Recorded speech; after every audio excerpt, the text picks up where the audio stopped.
lined up with Alexander Ben Sanderson. Number 98, sponsored by Jaltec, George Scrimshaw. And wearing 16, sponsored by Cinch, Lloyd Pope. Our scorers this evening for the Steelbacks, Terry Owen, and for the Outlaws, Ian Smith. Tonight's umpires, Rob Bailey and James Treadwell, and our match referee, Peter Such.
It's game 8 of the Vitality Blast. Would you please welcome to the middle our umpires, Rob Bailey and James Treadwell.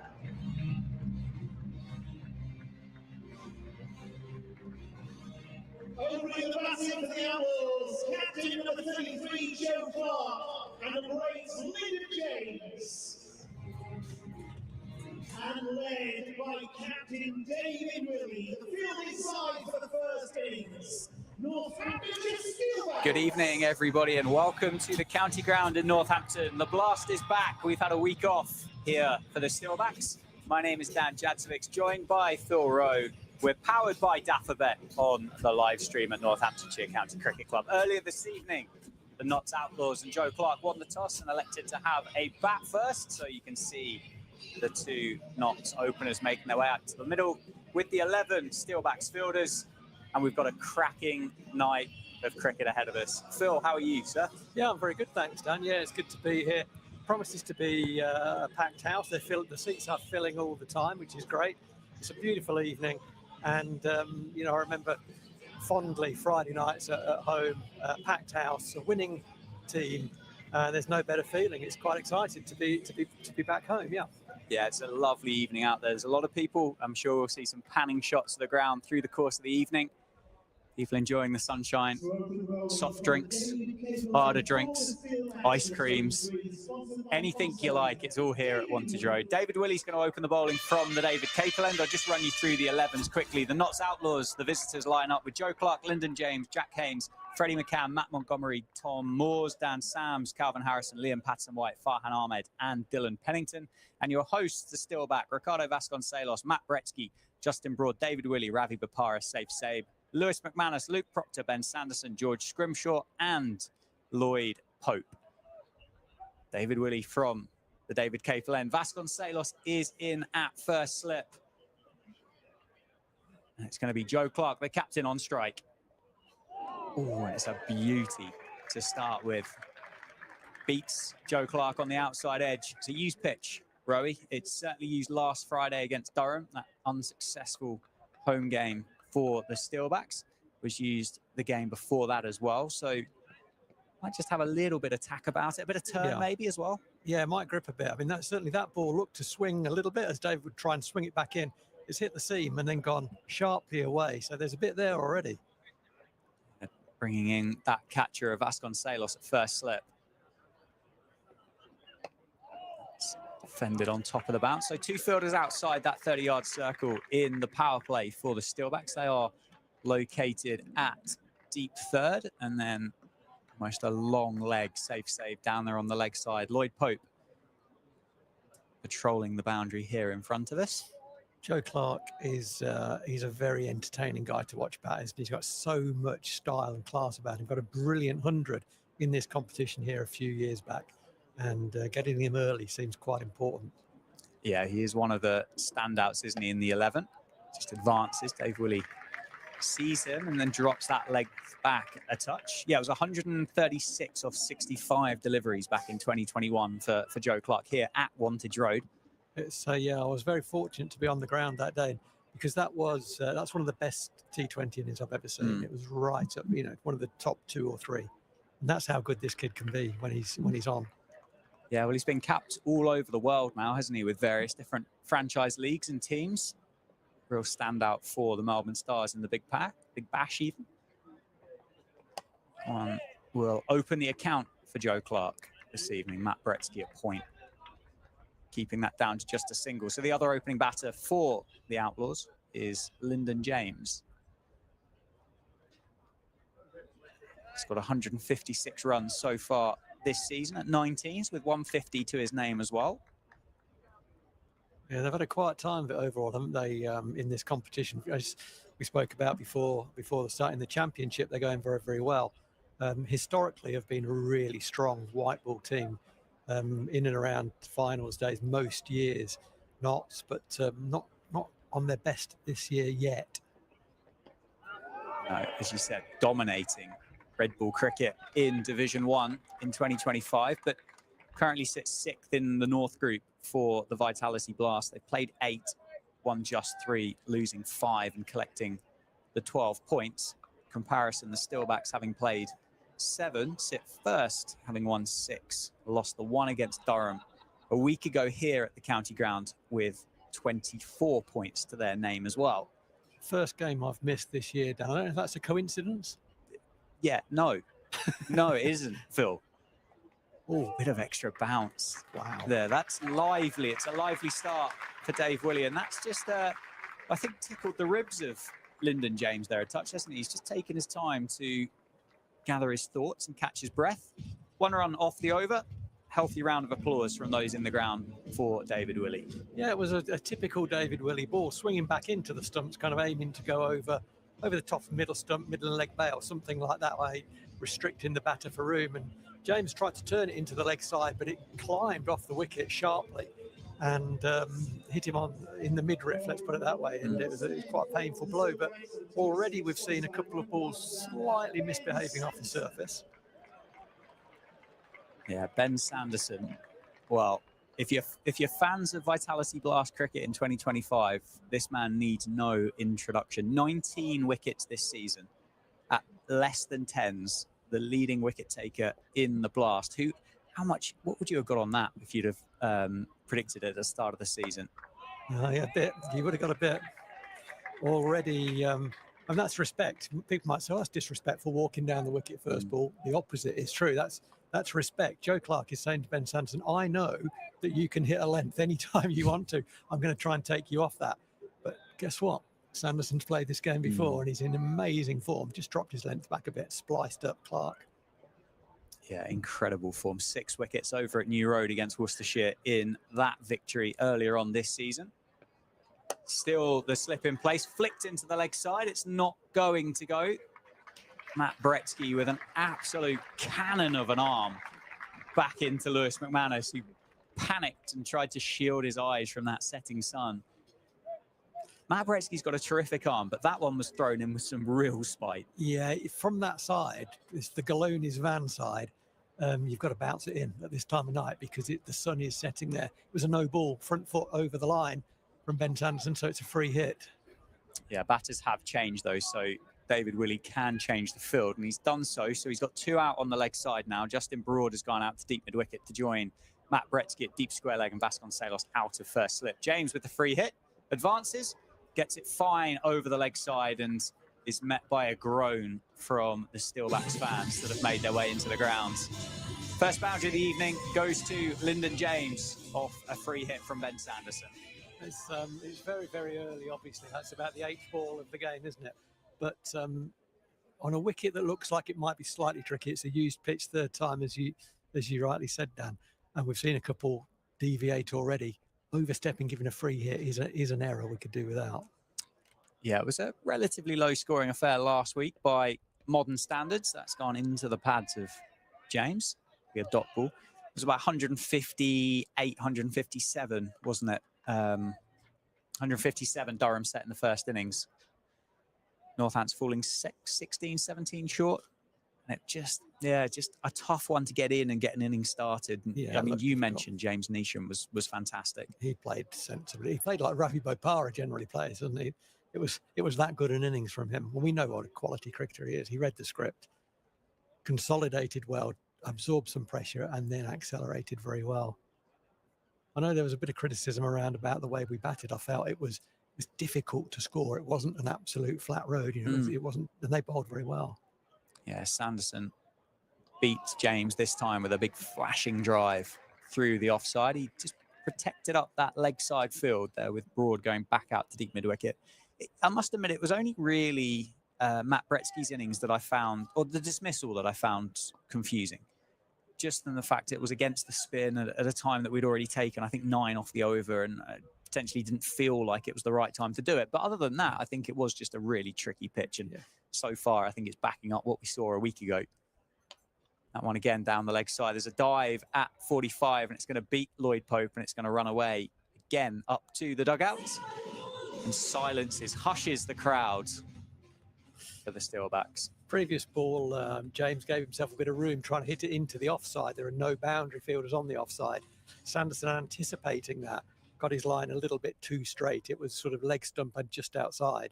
And all that the batter's got to do is get some bat on that, and it's likely to beat the man on the 45, which it did. Yeah, final ball of the second over then for Sanderson. James advances, tries to hit it over the commentary box through to the gloves of McManus.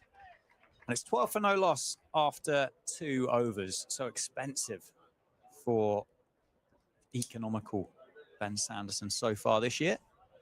Yeah, two cheap, you'd say cheap boundaries. One was the free hit, and the other one was a poor ball from Ben just going down the leg side. So he just lost his line a little bit there. There's very little margin. You know, he's got 2 fielders out.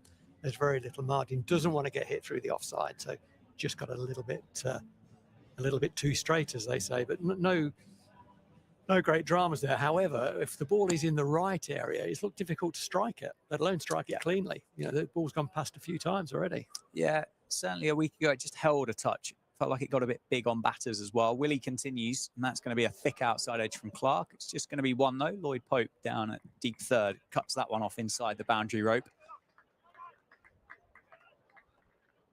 Slightly unpredictable with the bounce as well. I think that the lineup of these two sides is quite fascinating this evening. Knott's going into this game with 3 spinners in their 3 frontline spinners. They've obviously got more options than that available to them in that lineup as well. And then Northants going in with Lloyd Pope as almost a sole outlying spinner as well. Souter, Parkinson did really well for Durham last week. A little bit of room given this time by James. Tries to uppercut it. Can't get it on there. And Northants bowled exclusively seam. So yeah, which was slightly surprising maybe. And there's an old adage in the game, which is not absolutely true, but it's broadly true, which if it seems, it spins. And we know that's not always the case. But if the surface is a little bit dry and maybe a bit abrasive, then that is likely to be the case. The other thing is the ball can hold. And if it holds a bit and bounces a bit for the spinners, it's just as important as side spin. Again, James advances. Bottom edge on it. Clark calls him through for a single. So James really trying to be the aggressor here of this opening partnership and just struggling to get the timing of it. I think the other thing as well that potentially worth kind of noting is the fact that Northants have only got 1 spinner. The one Lloyd Pope over went for a lot. It was targeted. Yeah, it was. Yeah. So that forces the captain's hand then to think, well, I'm not going to go back to the spinner. And I think potentially is what happened a week ago. Halfway through the 3rd over, Clark shuffles outside off stump, tries to flick it over the leg side. Those wide lines will move. Slid down past leg stump, so it will just be a dot ball. Yeah, and Parkinson and Souter, maybe not household names, but in the game, are very, very, very good exponents of what they do. T20 being their best format, both been recruited into the Durham side. I bet they both like bowling at Durham at home as well, where the boundaries are massive square. But they did a great job on our little ground here. Fair play to them. Certainly did. Nicely timed, but straight to Ravi Bopara, extra cover.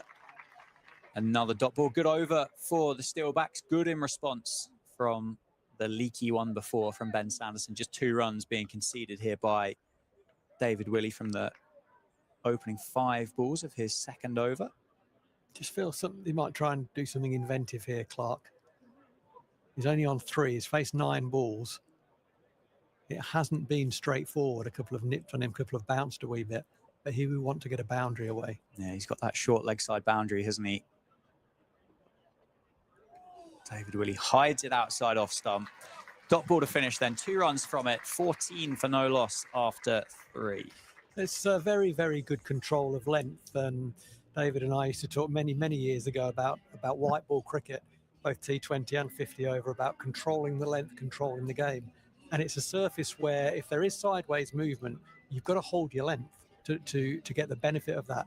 And he's done that very well. He's gone across the right-hander generally. A couple have swung back into James in particular. He's gone across Clark, nipped the ball away and held his length very, very well. That's very good bowling. And it takes some guts to do that because that can easily get square batted somewhere.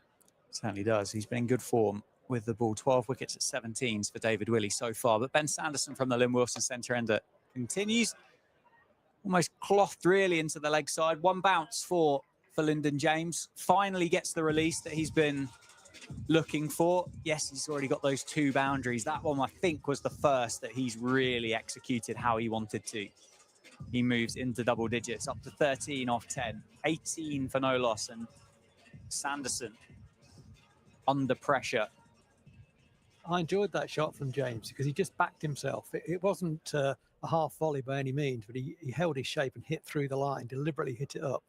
Was well executed, that. Fielder out at deep mid-wicket as well in response. Shuffles, this time through the offside, stands and admires that one.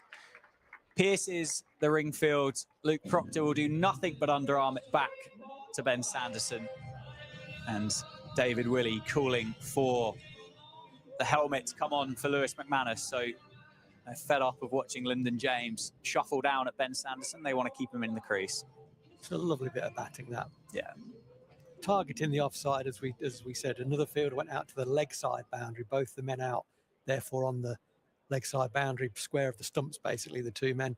The offside is free. He backed away, and he did get a half volley, to be fair. Sando lost his length there. Yeah, a bit of an overcorrection maybe on line from Sanderson as well. McManus up to the stumps. Change of pace. Oh, it's gone down. Vasconcelos at short extra cover.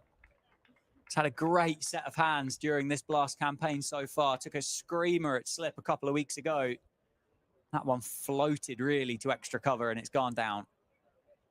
James gets a life on 17. Yeah, it's almost behind him. It was a good effort. They're not easy, though. They're easier if the ball is hit firmly because it kind of sticks in the hand. That one was dying on him, so you've got to get it absolutely perfectly in the hand as you close your hand around it, and he didn't quite manage to do that. It was a good effort. Yeah, good effort. Made good ground. Sanderson then. 9 off the first 3. Change of pace again. This one's the leg side. David Willey underneath it. He doesn't drop many, and he doesn't drop that one. Joe Clark this time. He is dismissed for 3. 3 off 11. The Outlaws captain goes. And Northants have got their first. And Ben Sanderson, well, he's got his 20th. He has. I think it was a slower ball. It was. And it dipped a bit, didn't it, at the death? Got the bottom of the bat. Yeah, slower ball from Ben Sanderson. Not brilliantly executed, but it was good enough. It dipped on Joe Clark, and he's just not there. 3 off 10. And having built him up to be... I'll do that for everyone that comes in. Yeah. Rightly built him up because he's a terrific player, but he wasn't quite at the races tonight. And he may think, well, at least I'm not clogging it up now because I'm out and Jack Haynes is in, who is a very good young player. Yeah, it was an innings that didn't feel like it was 3 off 11. Yeah. It looked better than that, didn't it? Yeah. I mean, the scorecard doesn't lie at the end of the day. He did face 11 deliveries for those 3 runs. But yeah, slower ball, change of pace for Sanderson. I think the one that went down off Lyndon James, the ball before, was an off cutter. That one out the back of the hand for Sanderson, which created or generated that dip that you mentioned. And you'd struggle to find a safer set of hands than David Willey in this Steelbacks lineup. He is amazing, isn't he? He just catches them. Catches pigeons. This is Dave Willey. New man for the Outlaws. Jack Haynes in at number 3. 150 this year. 179 runs at 25s. Slower again. Yeah. I saw Jack Haynes. He's another recruit from Worcestershire, Nottinghamshire raiding. They're famous for raiding, aren't they? People from Nottinghamshire and Robin Hood. So Robin Hood went down to Worcestershire and picked up a batter this time in Jack Haynes. And I remember seeing him as a youngster in the second team there. And wow, he looked a good player then. A very, very good young player. That's good. Yeah, developing nicely, isn't he? Scored 51 off 32 when these two teams met in 2024 up at Trent Bridge. That one through the offside.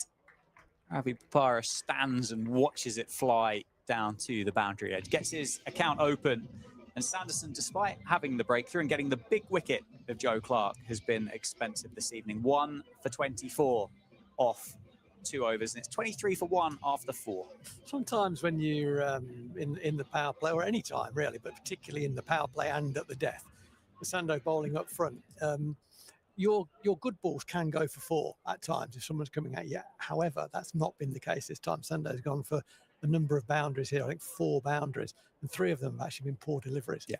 There was one very good shot from James where he lifted it over the leg side, but otherwise they've been poor deliveries, and that was one that was short and wide and no man out on the offside. So that's not Ben Sanderson's normal level. No, change of bowling from the David Capeland. It's going to be Justin Broad. Broadson slips out, 4 men on the offside, saving 1-2 on the leg side and a short fine leg. So staying with Seaman. I think it's a good wicket for Justin Broad to bowl, and he seems to me to be a guy who nips the ball. He's a line bowler in red ball cricket. He doesn't really swing the ball particularly. Certainly not trying to swing this ball. He's looking to sort of lead on around off bail is going to be his line, and unless they run at him, that kind of length as well. It's a nice start. And there again, a little bit width on that one. David Willey is called up after 2 balls. Lloyd Pope, who was at third man, is coming into the ring. That means the fielder is going to go out of the ring, and it's Matt Bretsky who's going out from backward point to deep point. And I think that reflects the pace that the ball is coming off the surface, that David Willey thinks it's more likely to go in front on the offside than it is to be run down to third man. Let's hope he gets that right. That one could be a wide, is it? No. Just inside those lines. Yeah, the figures against Durham a week ago, 4 overs, no maidens, 2 for 22 for Justin Broad. But I don't think that tells you the whole story. It was going at 5.5 on over, which you'd say wasn't unplayable, but he picked up the outside edge half a dozen times, I think, of Jimmy Neesham at the start of his innings, that just kind of ballooned into a vacant offside area, almost like Fly Gully region, which I don't really think exists. But well, that's quite well bowled. It's going to be safe. Hit into the leg side by James. It's only going to get a single. It landed directly between the fielder on the boundary safe save who was coming in and the fielder at mid-wicket who was running backwards. He clothed it very badly. It was very well bowled though, James, coming down the wicket, and Justin Broad just adjusting his length very well, which did for a moment create a sort of a half chance, but it fell safely. James will be happy with that. But Broad seems to grow every time I watch him, whether it's with the bat or the ball. He is a very, very good young white ball cricketer in particular. And it's good to see him, he at times in this side, he hasn't bowled, but his first change, bowling in the power play. Slip is in for the new batter. I like that. Wickets are important. Wickets early set you up for going at a lower rate later on. So attacking move, Vasconcelos in at first slip. Last ball of Justin Broad's over the 5th. They'll be pushing for 2. They shouldn't get to. They're taking on the arm, and they are going to get there, actually. It was a good judgment of a run. Nicely played by Haynes. Just dropped it into the leg side. There's only 1 man out there, so they did run through for 2. Good running between the wickets. 30 for 1 after 5. Yeah, Justin Broad, he would have been... he got picked up, didn't he, from almost club cricket, I suppose, a couple of years ago. I think he was playing for Esher in the Surrey Premier League. Had played bits for the Surrey second 11 as well. German international. There would have been a bit of an unknown quantity to him and a little bit of a risk involved with offering him that rookie contract. But she said every time he steps out on the field, he just gets better and better. Just a good bit of business, that. And I reckon it's just after my time. I did speak to his parents when he was a couple of years younger, actually. And I anticipated that he would end up here, but not via the route. Luke Proctor. Now, from there, and that's Out. Caught what a lovely length ball, Luke Proctor. Holding his length. We said length's important on this surface. It was back of a length. It bounced just left James, who was looking to hit through the offside. That's a big wicket. Nice carry through to the keeper. It's a genuine sort of 4-day wicket. And James, who was looking dangerous, the only one of the 3 batters so far really to get to grips with this pitch, has perished. He's gone. Nice bit of bowling by Luke Proctor. Nice bowling change by the captain. Yeah, a bit of extra bounce maybe from Luke Proctor. For sure, yeah. Just catching Lyndon James off guard. As you said, looked really good, really organised. 19 off 17, 4 fours in that innings as well. A bit of an inspired selection after the first couple of games to bring Luke Proctor in, or after the first game, wasn't it, to bring Luke Proctor into the side? Yeah, it was, and I think it's you know, he's been given gardening leave at times during this competition in the past, which is difficult to understand when the guy's got so much capability. He can Northampton like the left and right hand, so he's a left-hander later in the innings. But this stuff with the ball, he can bowl in the power play, but he can also bowl 1 or 2 at the death as well. Ideally, if we're going well, he'd only bowl 1. If the wheels are off a little bit, he might bowl more than 1. But he's a very good Yorker bowler, and they're worth their weight in gold. But what he's done here very well, and this will be conversation between him and the captain. They've used the pitch. At the minute, the pitch is your friend at this stage of the game. Hit the wicket, let it deviate off a length. 4-day bowling. McCann is in. 4 knots. He's not a cricketer that I've seen a heck of a lot of. I think he's very well thought of by some good judges. But he comes in at a tricky time, 30 for 2 after 5 in the power play. So they don't want to be losing 3 in the power play. Yeah, it's tough, isn't it? And you'd say 30, you'd walk away from it as a batting side and think that's not going to be the best power play we're ever going to put together, having won the toss and chosen to bat first either. It's nicely driven, nicely fielded by Justin Broad. That's what else he brings as well. He is an extremely good fielder wherever he goes. He's in the ring there. He's a good boundary rider, and he grabs him at slip as well. Very good in the field. It's an important part of the game, isn't it? It's a huge part of T20 cricket. And he ticks all 3 boxes, as do a number of these guys in the Steelbacks side. Where's that gone? That's gone straight. Oh, he's trying to hit that. I think he's tried to get that up and over short, fine leg. And he ends up clothing it just square of the wicket. There was no pace on the ball. Yeah, he's just rehearsing that shot. It looked like he was trying to use pace and get it up and over the short, fine leg fielder. It was a very big shot, 3rd ball, to be honest. How quickly can you adjust to a surface? Northampton got a bit inside trading on this. They played on it a week ago. They know what it's about. They watched Jimmy Neesham do so well for Durham. Yeah. Notts don't have that advantage. Are they just learning here that this isn't the surface where you can just throw your hands through the ball like you potentially would be able to do elsewhere? Yeah, I think that's a great question, actually. The clues were there early, weren't they, when the first ball nipped and went away from the right hander, and then I think 4th ball, James got one that hit him on the inner thigh, if we could call it that bounced a bit. So seeing it is one thing, but adjusting to it is another. The wickets at Trent Bridge are not like this, so it's tricky. And Northampton got the advantage batting second tonight. That's out. It's not out. I thought I heard a nick. I thought I had a little click through the effects mic. I'm glad it was you as well. Yeah, okay. Someone's playing tricks on us with the effects mic. I thought he nicked it. He clearly didn't nick it, but it did go across him. Another good length ball from Luke Proctor. And it's an interesting power play to try and analyse that. So it's 32 for 2. But do you think Ben Sanderson went for 4 fours within that? So it has been difficult to score unless you get a poor delivery or unless you take a big risk. So that's something that Northampton will want to bear in mind when they chase. And really, the message now is there for the remainder of the Notts batting order is it's not you've got to get yourself in. You've got to give yourself a few balls. If you're going to drive it, you've probably got to get closer to it than you'd necessarily think about doing in a T20 game. Yes, certainly feels like if you can get up to and around that 140, 150 kind of score here from 20 overs, you're going to be well in the game. Feels that way, doesn't it? So first over out of the power play. Broad is going to continue. And there's a big appeal. And they're... Okay, so half the people that are exclusively Northampton players think that's out. And they genuinely think that's out.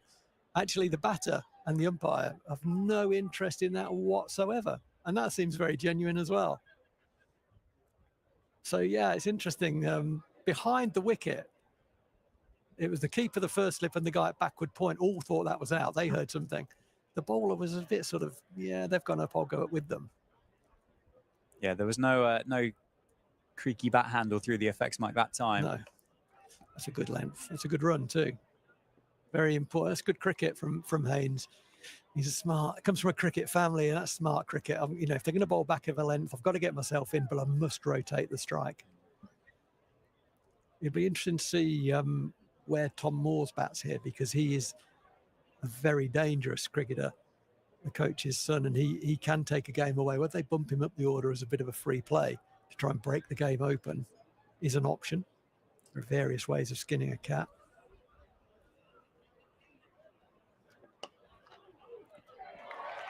Crowd catch by Ravi Bopara there.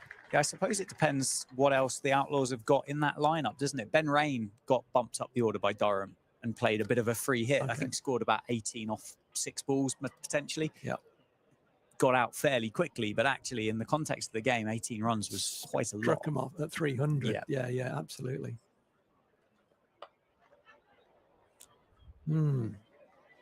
Well, you know, it was a very high ball, wasn't it? He got it high, which is good. It was almost too high, and it was well played. It was very well played by McCann, who hit it well in front, controlled it well. It's difficult to control when it bounces that high. He did control it well, got it over the mid-wicket field. It ran away for 4, but I would say hold your length. And I'm sure Rory Kleinveld is saying to himself, hold your length until you get hit off your length. Yeah, I was just about to say nothing's gone wrong for Justin Broad on that length, is it? So, right. So why change it? Don't blink. Absolutely. Can he get back now on that length? That's the question. And he does get back on that length. Yeah, as you say, stick on it until somebody hits you off of it. There is very little value in changing for that. That bumper there from Broad just stuck in the pitch, didn't it? Just floated, really. It was tennis bally, wasn't it? Like it ballooned a bit. He actually struck it very well. That's a difficult skill when it's dying on you a bit. Yeah, that's good length. This could be tight. Good backing up. Well done, Ravi Bopara. He's played a game of cricket or two, hasn't he? Good backing up. It's a good run that to David Willey, because he does run people out very frequently from that mid-on, mid-off position. He's so good in those positions. That's the end of the second over of Justin Broad, the 7th over of the innings. 38 for 2. Haynes on 8. McCann is on 6, and we're going to see our first over of spin. Lloyd Pope is going to join the fray from the Lynn Wilson end, and he's grown as well as a number of these cricketers. He's grown as the competition has gone on. I know he's been working with Graham White about lines and lengths on different grounds and different surfaces. Obviously, it's all pretty new to the T20 Blast. That is new to Lloyd Pope. And it can be a difficult place to bowl spin here at Wantage Road, but he is, you know, he's the box office. He's the big bash import. Get his line right. I think the line's so important to him. How did that ball get there? That's very well fielded, George Scrimshaw. That must have been an inside edge, I guess. It was floaty delivery, and I thought the batter was trying to hit it. McCann was trying to hit it to mid-wicket, got a thick inside edge. And actually, in the end, Scrimshaw did very well to restrict it just to 1. I've got a feeling there might have been a bit of pad involved as well, because it went down towards Scrimshaw with not a great deal of pace on it, did it?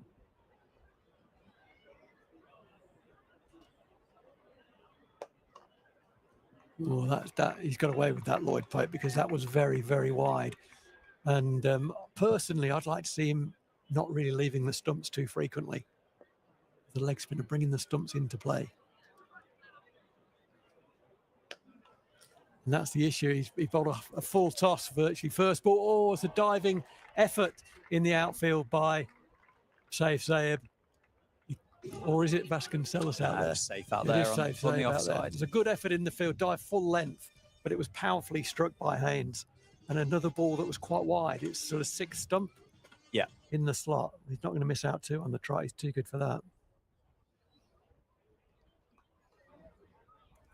Coach's dream, 4 and 1. It's interesting, just looking below us here, David Willey is a good 10 metres off the boundary.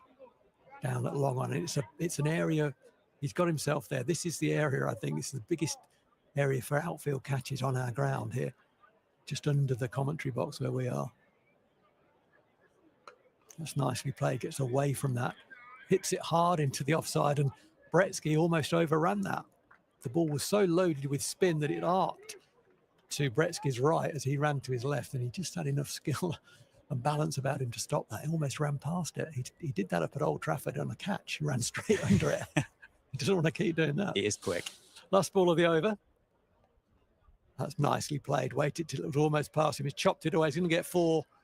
Yeah, so that is a very, very fine bit of batting. It's not all about power this game. That was skill. He weighed up. I've just got to let this ball get almost behind me, and then I can chop my wrists in behind it, and that will get it behind square on the offside, and it'll beat save, and it did both those things. It's a good over for Notts. It takes them to 49 for 2. Haynes on 17. The man on strike will be McCann, who's on 8. Yeah, a bit of death touch, wasn't it? Poor old save down there on that boundary. A fraction away. If he was an inch taller, he'd have cut both of those off. As it was, 2 boundaries conceded from that opening Lloyd Pope over. It went for 11, which wasn't dissimilar to what happened a week ago. So the question will be, does Dave Willey trust Lloyd Pope to throw him the ball back? I think that, for me, that's a poor over. You know, how many of those balls were hitting the stumps? I think the first one maybe. Yeah. And that was that. Scrimshaw replaces Broad from the David Capel end. That's down the leg side. No wide signalled, though. It's obviously Haynes just, McCann, apologies, just triggered outside the off stump. Actually went over leg bail, actually. Scrimshaw has done really well, I think, through this middle phase for Northants. He's been a big part of why we are where we are in the table.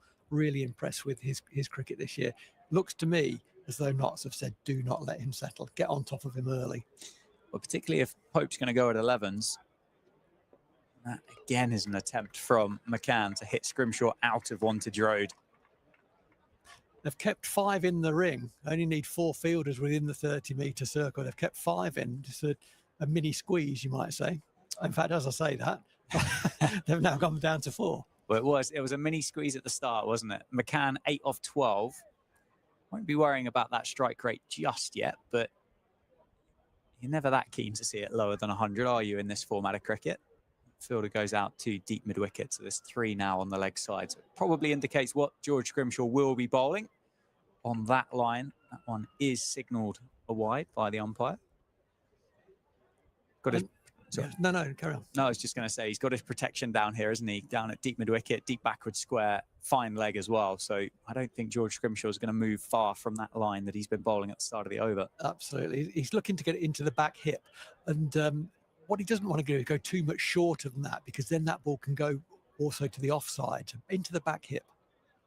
Goes full, over pitch, down the ground. Is it going to go all the way? No, Dave Willey's underneath it. He's taken another one. Again, this kid is unbelievable. What a catch. That's a sensational That was. For a moment, I thought that had flown straight off the middle of the bat, and that was going to be a catch in the hospitality. Dave Willey, obviously a far better cricketer than you and I, read that was falling inside the field of play.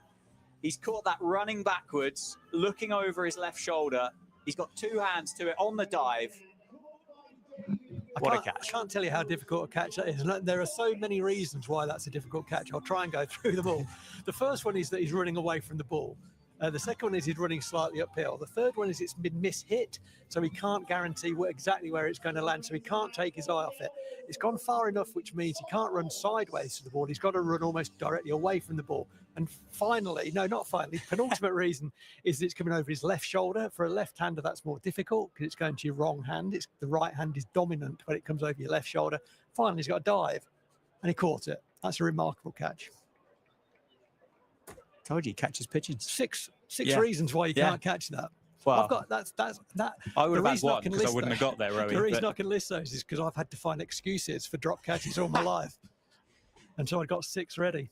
That's a brilliant catch. That is one of the best that you're going to see in the 2025 Vitality Blast. It might not be the screamer at backward point, but all things considered, that is absolutely fantastic. Tom Moore's in at number 5 for the Outlaws. So he has had that little bit of a bump up the order. First slip back in place. That's defended nicely into the offside. It's just going to be 1. Safe save doing the fielding. That was a pretty uncomfortable throw, and Lewis McManus, who he very rarely gives the fielders a look or a stare or a word. He did on that occasion because it bounced twice, and the second one was on the old wicket end, and it was horrible as for a keeper. I'm sure keepers union will be up in arms about that throw. Yeah, we'll add it to the next the minutes for the next agenda. Safe save throw to be worth some sort of fine. 2 balls left in George Scrimshaw's opening over. 1 wicket in it so far. That one's going to run down to the offside. Lloyd Pope should cut it off, and he does. They're going to come back for a second. They're going to take on the Aussie leg spinner, and Jack Haynes comfortably completes the 2. He's striking really nicely here, Jack Haynes. 19 off 12. I don't say this lightly. I think this kid could play for England. I think he's a fantastic young player. I really do. Good start to the year. 179 runs at 25s with 150 so far. T20 average against the Steelbacks. 206 runs at an average of 34 with 150 to his name. That one dropped into the leg side. We'll keep the strike. Well counted, Jack Haynes. 54 for 3, a successful over for the Steelbacks. Yeah, it's a good over. That, as I said, the way that McCann shaped up there, it seemed to me that there was an over they were going to target, get on top of Scrimshaw, and then that gives David Willey a real headache. And when Scrimshaw actually, the only bad length ball that he bowled it was in the slot, really. Yeah. And McCann overhit it. He lost his shape, and he clothed it, and he nearly got away with it apart from that absolute. That was a world-class catch from David Willey. And how many times are we going to say that in this competition? But yeah, and it was one of those situations where the ball was in the slot. Northants haven't bowled many, and you've just got to time that for down the ground for 6. And he tried to hit it over the stand, lost his shape and lost his wicket. Yeah, well, we are going to get a change of bowling from the Lynn Wilson centre end. It's just 1 over for Lloyd Pope. So David Willey has given him the hook and brought Luke Proctor back. 1 for 2 from his first over. That one dropped into the offside. They're going to call for 2. The chance of the non-striker then. Oh, it's a rocket arm from Matt Bretsky again. Yeah, Bretsky weighed up. I think that I have to have a direct hit here. It was thrown at the stumps. You know, he was trying to hit the stumps, and if it hit the stumps, he's out. Yeah, I mean, the other thing as well, and I think it was the angle of the body, couldn't get it down to Lewis McManus because Haynes had turned pretty slowly and waited for Moores to call him through. So there could have been a chance, but it would have been a tough angle to get the ball down there. I don't know how many, you may have the stats on this to hand, Dan, but Ravi Bopara has been lightly bowled in the competition so far. I think it's about 42 deliveries that he's bowled. Right. That is an unbelievable delivery. Tom Curran bowled that ball a lot. It's the dying ball. So it was sort of, it landed in the middle of the wicket, but by the time it got to Haynes, it was dying on him, and he completely missed it. It feels like a bit of a numpty. It's actually a difficult ball to hit. Almost getting to him on the second bounce, isn't it? That one's pace on. Good change of pace. They are just going to take 1 here. They're not going to take on David Willey. Settle for the single. So Haynes moves to 23. Proctor has used the pitch well, hasn't he? He has. Have you given it any thought then as to why Ravi Bopara has been lightly bowled? Was it 7 overs, isn't it? 42 deliveries. Yeah, he's bowled, as you say, 7 overs. You know, first thing I'd say is Northants top of the table, 1 6 out of 7. So you might sort of way asking that question. It's just at times on a pitch like this, he might be very effective. Is he carrying a niggle? I don't know. Yeah, I have a theory, and I'll float it out there for you. See if you like it or not. Great delivery again by Luke Proctor. Tom Moores showing sign of frustration. His overs, despite the fact coming off about 10 paces, aren't the quickest. And Northants are quite often quite close with that cut-off time to start the 20th over. And I just wonder whether 4 overs of Ravi Bopara almost kind of ensures that you don't make that cut-off time. Final delivery of Proctor's over. Going to be a couple, I think, into the leg side. They're certainly going to look for it. No. Well done. That's good fielding. Safe save. Attacking that off the boundary. Halfway stage then. The Outlaws having won the toss and elected to bat first, 58 for 3. But yeah, that's my theory about Ravi Bopara. You can like it if you want to, or you can leave it out there and let it fester.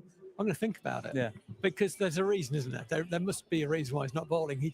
He has bowled extremely well, particularly in last year's competition. As we've said, this year's only bowled 7 overs. So not a great sample size this year. And surfaces that grip, as this one does, is gripping. Are surfaces you'd normally expect to see him flourish on. So there is a reason. Well, I guess one of the other reasons is that Scrimshaw's bowled very well through the middle. Yeah, Scrimshaw continues from the David Capel end. That is a short ball. That is going to be 6. That is, well, dismissive by Tom Moore's over square leg for 6. It was pretty flat. It's gone all the way into the crowd. Yeah, well, I think he's been put up the order to try and almost like a free play, go and play some shots. And that was an authentic cricket shot, was it? It was banged in. This is where Scrimshaw, he wants to be going over the bail. So he doesn't want to be bowling slot balls. He wants to be bowling back of a length, but that was short. And when it's short, it does open up that hit. It's really his ideal length is fuller than that, but still back of a length. As I say, into the back hip, over the stumps. So over leg bail is ideal. Moores is a dangerous guy. It goes again. This one, as it got, it's just wide of Matt Bretsky inside the boundary rope. So it's going to be 4 back-to-back boundaries for the Outlaws and Tom Moores. As you said, maybe sent out with a license to take down George Scrimshaw. 10 off the first 2 balls. Can Scrimshaw respond? What can he respond with? It's a small ground as well, isn't it, at Wantage Road? There isn't much protection wherever you put the ball. If I'm Tom Moores now, I'm thinking he's going to bowl a slower ball. That's what I'm probably going to gear it with all my weight on the back foot, expecting a slower ball. And then if it's fuller, I can probably transfer back into it. It'll be interesting to see what happens. What can he do? It's back of a length again and pace on. Beats Tom Moores for pace and scuffs it really to David Willey at mid-on. So George Scrimshaw will be able to complete, hopefully for his sake, this over to Jack Haynes rather than Tom Moores. This will be interesting now. It's like games within games within games because 11 off the first 3 balls. If the plan is to target Scrimshaw, do they continue? You'd say they've probably won this over. They get 3 singles, 14 off the over, no wicket down, as these two try to rebuild to give themselves a platform through the middle. So it's going to be interesting to see how Haynes plays this. Yeah, there's no real right answer to it either, is there? As it is, he's going to play it through the offside. I think they're going to look for 2. Is Bretsky out there? They're going to take on the South African. Going to go to the keeper's end. It's a direct hit. They're going to come back for a 3rd. So what looked like it could have been 1 ended up being 3. Yeah, I can see Justin Broad just below us clapping Bretsky for the throw, and I don't think that's a deserved clap. The second was always on there. These are fine things, and you can overanalyze sometimes, but just give the keeper a chance of catching that ball. He did skid it in because the sun's behind him, just to keep it low. Yeah, a bit unlucky maybe to hit the stumps. Yeah, potentially. Tom Moore's back on strike. 2 balls left. That's going to be played down the ground. That's going to be a big chase for Ben Sanderson up towards the members, and the ball's going to win. It's another boundary for Tom Moores. Much less aggressive this time around. Just pushed up through mid-off for another boundary. Scrimshaw now conceding 23 from 11 deliveries. That opening over went for just 5. That was pure skill, hand-eye coordination from Tom Moores. He was in no position to play that shot. His weight was all on the back foot, and it was a very, very full ball, almost a half volley. And he just really presented the bat to the ball, didn't really move his feet, but he got the middle of the bat, and that was good enough. Final ball of the over. What do Notts do? What does Scrimshaw do? Tom Moores takes down David Willey for a single. They'll have a shot at the non-striker's end. Moores gets through. You can see the game here as Tom Moores faces as many balls as possible, and he's got a free hit within reason. They did target Scrimshaw there. It was a good matchup for Notts. Tom Moore's very good. He's a short guy, punchy kind of guy, likes playing off the back foot, square of the wicket, offside and leg side. I've never seen him duck a ball, takes on everything that's bowled short at him. And Scrimshaw did go too short, really. And he paid the price. There was one ball that was fuller of a length. That was a bit floaty when it got full, and that went for 4 back down the ground as well. So an expensive over, 77 for 3. The rebuilding is well underway. I'm going to see Lloyd Pope back into the attack. Yeah, fascinatingly with Tom Moores on strike as well. He will slog sweep him, I suspect. Short leg side boundary. There's a fielder down there at deep backward square. It's Ricardo Vasconcelos. Scrimshaw is inside the circle at 45. He's going to play that quite respectfully into the leg side. I think they'll come back for a second. That's great running. Bit of extra comfort with the fact Lewis McManus went off to complete the fielding, but Scrimshaw beat him to it. So 2 off the first ball. There's 2 men, as is often the case, there's 2 men behind square on the offside, one at backward point and one at short third man. I reckon one of those would come across to the leg side. They're there for the reverse sweep, to put off the reverse sweep. However, they still play it nowadays.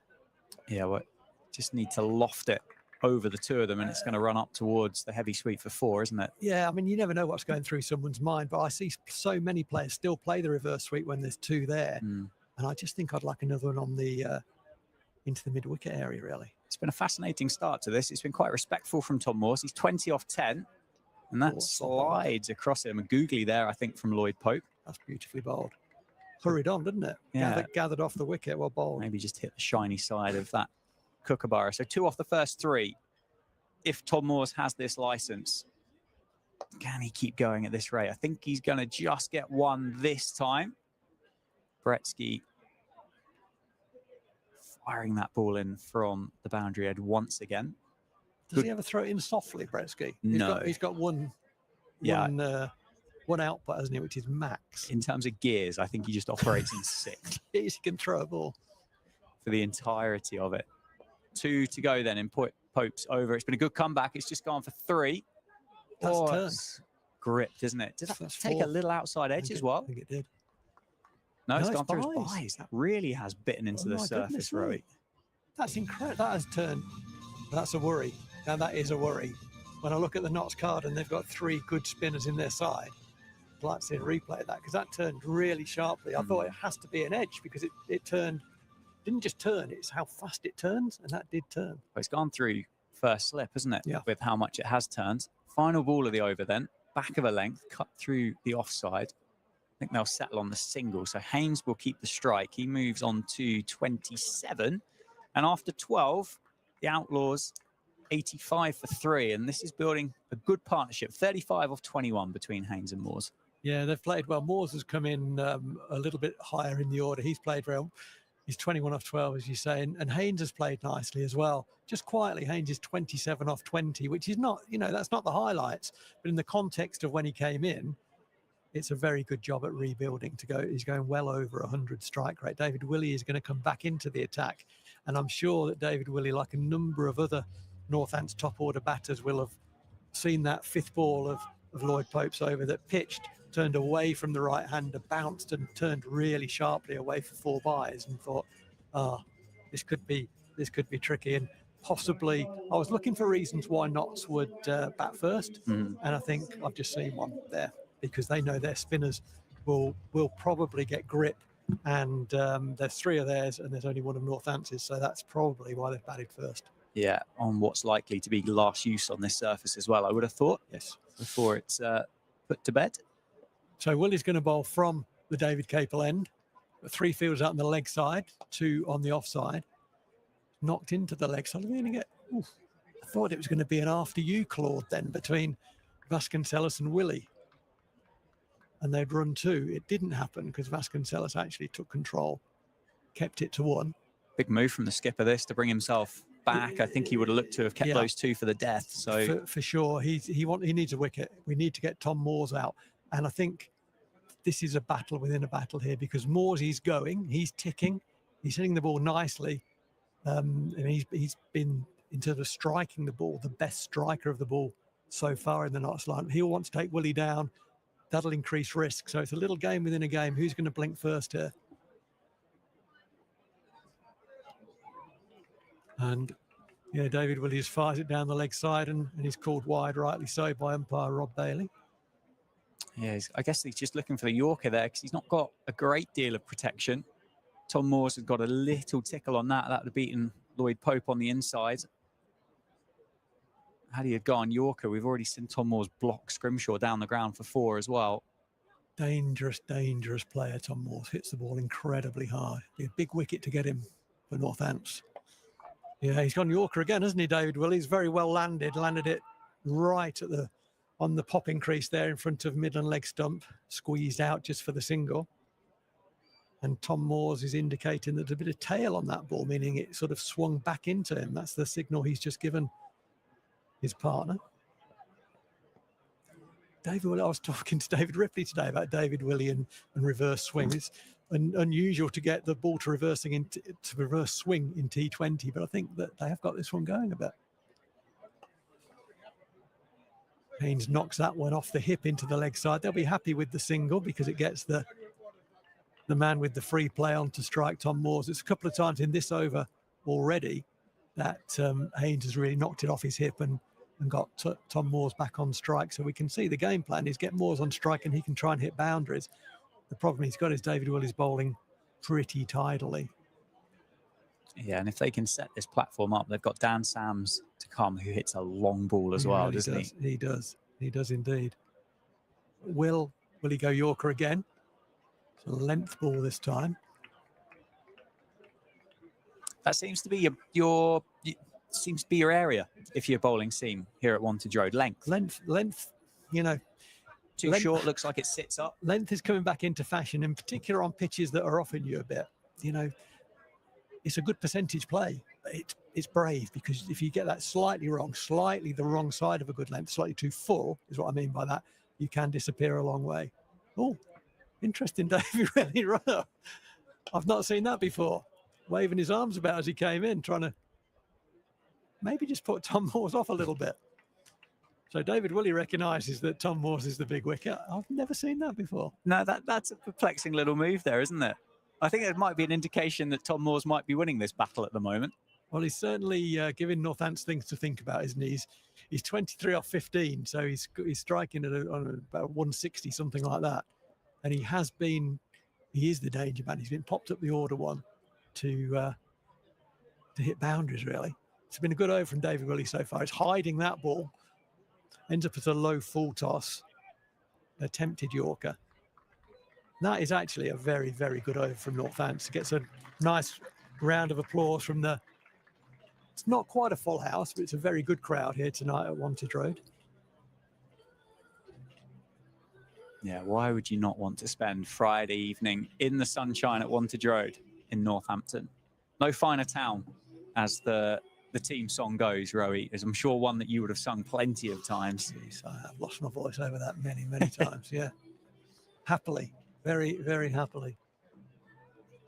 Pope gets a third. Just the one over a week ago. 0 for 15 off 2 for the Aussie leg spinner so far. Looking leg side. So, yeah, Jack Haynes' last look was leg side. It's nicely bowled. That's a great line. That's a great line. They don't want to hit it looking leg side again. There's a bit of breeze across the ground. Are they hitting into? It's a long boundary to the leg side. They're looking to go through extra cover, but they really, yeah, he's gone leg side. See, that's straight to the man Bretsky on one bounce. He's fumbled it. They're going to run. Is it going to be? Oh wow! There was a miscommunication between the two batters. It was nicely swept by Haynes. It bounced just in front of Bretsky. It was spinning like a top. Bretsky fumbled it. And Haynes was a little bit asleep at the non-strikers end. Moores, as always, was well aware of what was going on. He ran. Had the throw gone to the keeper's end, it would have been run out, I think. Picked up 2. And that's close. And that's out. That's the value of bowling straight. Lloyd Pope, well bowled, young man. He hasn't always wanted to bowl that straight, worried about getting swept. He didn't leave the stumps. As he's progressed in this tournament with Northants, his line has got straighter and straighter. That was dead straight. Haynes looks a little bit miffed about being given out, but it was given out pretty quickly by the umpire. It looked a very good appeal, and that is the end. That's just what Northants needed to break this partnership. It was a good partnership between Haynes and Moores. Haynes certainly played his part. He's gone for 32. It does bring in the very dangerous Daniel Sams. Yeah, Haynes, I think just indicating he felt like he got himself outside the line on that one. Would have turned back slightly, wouldn't it? Which would have only assisted Lloyd Pope, and it hit him on the back leg down on the sweep. So it wouldn't have had far to go. And he did the classic batting. You just fall a bit further outside, don't you, afterwards, just to make sure. We've all done it. We all know how the game works. James Treadwell, though, happy to give his fellow spinner. Yeah, good innings, though. It was a good innings. Yeah, he's a good player, that lad. Good partnership between the two of them. It's worth 43 off 30. Haynes made 32 off 26. Wicket's going to be key here. Run rate currently 7, or all but 7, which is a nice platform to get it up to 8.5. 170 looks like a good number on this pitch, I think. And the thing that will restrict that will be wickets. Yeah, I'm curious about this partnership. Does Dan Sams bat for Tom Moores here? Or do we go touch paper lit from both ends? I think he gives himself a couple, gets Tom Moores on, and then he goes probably. Because that is the way he plays. I know, yeah, as we see there, he's throwing the kitchen sink at that one. I know the other night, Jimmy Neesham, who is an attacking player, but he is an all-rounder. Daniel Sams is a lower order. He's more of a hitter. Yeah. Dangerous though he is, particularly in this format, he probably hasn't got the ability to knock holes and 2s and 3s and turn the strike over. So get himself in and then go. Oh, that kept low. That was straight. I don't know if it was out of the front of the hand, maybe from Lloyd Pope. It shot a little bit at Sams. He looks at the bottom of his bat. He'll be relieved when he heard the ball hit the bat, because he would have been worried the next noise might have been it hitting him right in front, and another dismissal. Getting Moores now would be a very big scout for Northants. Really restrict the knots total. Pulls this away into the leg side. Is it in the gap? It's not. It's gone to long on. They're taking on David Willey's arm. He's got it away, but they've got him for 2. Well run. Very well run. Taking David Willey's arm on is not recommended, but it was well judged. And they got home pretty comfortably in the end. So that's the end of the 14th over. 6 to go. It's 96 for 4. The run rate 6.9. 4 wickets down. And as I said, it's going to be wickets really, getting Moores in particular, but then pretty quickly after him, Sams as well. Let's get some of the lower order in. And with that in mind, with the need for wickets, David Willey, I see he's taking his cap off, so he's going to bowl himself out from the David Capel end. Yeah, like you said about Luke Proctor, David Willey's got that extra bit of insurance that Luke Proctor can bowl at the death. So maybe doesn't put all of the responsibility on Dave Willey's shoulders. And I mean, he is not by far in a way, but the premier seamer in this lineup, and T20 expert really now would be almost doing him a disservice, I think, with the amount of T20 cricket he would have played. Yeah, he senses the moment, doesn't he? He senses they're going to go. He senses a wicket, and he's saying, I'll do that job. Hiding the ball. It's a fairly new thing for David Willey to hide the ball. What I mean by that, he runs in with both hands on the ball, so the batter can't see how he's gripping the ball. And Sams is indicating wobble seam to his batting partner. It was interesting. Moores really wanted to check in. What was that? What was that? It was a wobble seam, was the indication. Something's going to happen. This ball, Dan, got a sense. It's banged in. It's pulled around to the leg side. That's what's happened. It's just a single to Bretsky, who again doesn't field it cleanly. But what he does do is he keeps his fumble in front of him that time. If you keep your fumble in front of you, they generally don't run a second. The previous time he fumbled, it went behind him and encouraged the run. This is one of these games in games again, isn't it? It is. A Roweism. 4 deliveries left of Dave Willey's work with the ball in hand. And Tom Moores, I think, noticeably looking to try and see him off here. Memsab. Oh, that's nicely played down the ground. He's going to get 2. He's going to get... Oh, field it. Oh, my goodness me. There was a real miscommunication there between... I think it was Ben Sanderson, who was going back from mid-off. And Justin Broad was at long on. He was coming along from our left to right. And Ben Sanderson was tracking the ball. And I thought Ben Sanderson could knock it back in, but left it to Justin Broad, who had left it to Ben Sanderson. And the net result of that is it crept over the rope for 4. That was a real mistake there between the two guys. Poor communication. Willey round the wicket now to Sams. Good shot down the ground for 4. And he's got him. That's a big wicket. He's got him. It wasn't the ball David Willey was trying to bowl. He looks disgusted with himself, David Willey, for getting that wicket, because it wasn't where he was trying to bowl it. Sams, I think, inside edged it back onto the stumps. That's a big wicket, because he is a very, very dangerous boundary hitter, Daniel Sams. But he's gone. David Willey brought himself back into the attack, sensed the moment we need to get a wicket in this over. Didn't really matter which one it was. It would probably been better to get Moore's, but we'll take Sam's, and that's a good bit of captaincy, good bit of leadership. Yeah, I think Dave Willey's played that perfectly right, hasn't he? As you said, not necessarily the delivery he'll be the most proud of in 2025, but he knew he had to keep himself going. He had to break this partnership. He's got one eye on the tail end here for the Outlaws as Matt Montgomery comes out to the middle. Then you're looking at Calvin Harrison, Liam Patterson-White, Farhan Ahmed, Dylan Pennington. And does that wicket there as well change how Tom Moores bats these next maybe 3 overs, 2.5 overs to build himself a platform? Yeah, it's a good question. It's a very good question. Tom Moores, he's better than this, but he's at his best when he's playing very simply. He is a very destructive boundary hitter, swings the bat incredibly hard. Umpire's having a good look at the ball then between the changeover of batters. Will he round the wicket again? Well, that's nicely played. Authentic, that's going to go for full for 2. Bretsky's lightning over the ground. He had a long way to run there, Matthew Bretsky. He's fielding at point, level with the stumps at the bowler's end, and the ball was well to his right. It was about 50 yards he had to run there. I thought it was going to beat him. In the end, he cut it off. No, he is actually a phenomenal outfielder. He's good. He's a good lad, isn't he? Matt Bretsky. Kept it to 2, but Willie getting the ball fuller, which does suggest there might be a bit of tail on the ball. I mean, it just swinging late, reversing. And that's out. That's Nick down the leg side. It's not out. Ah, it hit the pad.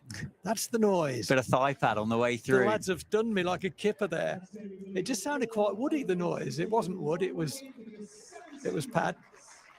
Rod Bailey having a little word with David Willey about something there. And I'm not entirely sure what. They did have a good look at the ball between when Sams was out. The umpires, as they will do, always get hold of the ball to save anyone doing anything silly with it. But they were inspecting it quite closely. Just had a little chat with the captain. That's a good over from David Willey. Yeah, it was. So 5 to go, down 104 for 5. The rate is still just under 7s. Tom Moores holds the key to what number Notts are going to get, I think.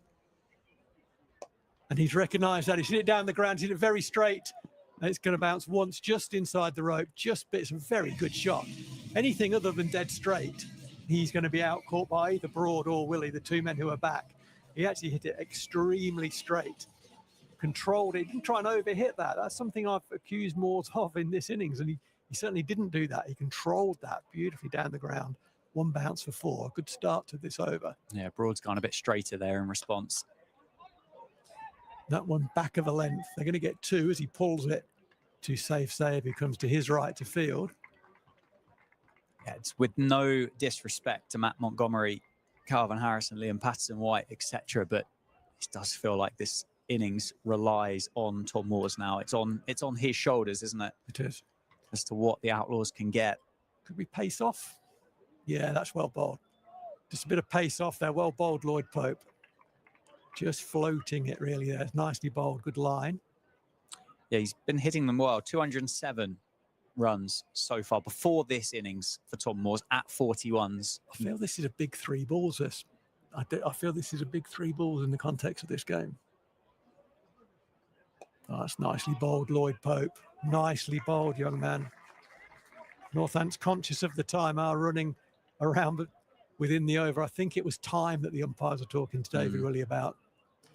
That must have been it, because the lads have quickened up. Pope running back to his mark. 2 balls to go in this over.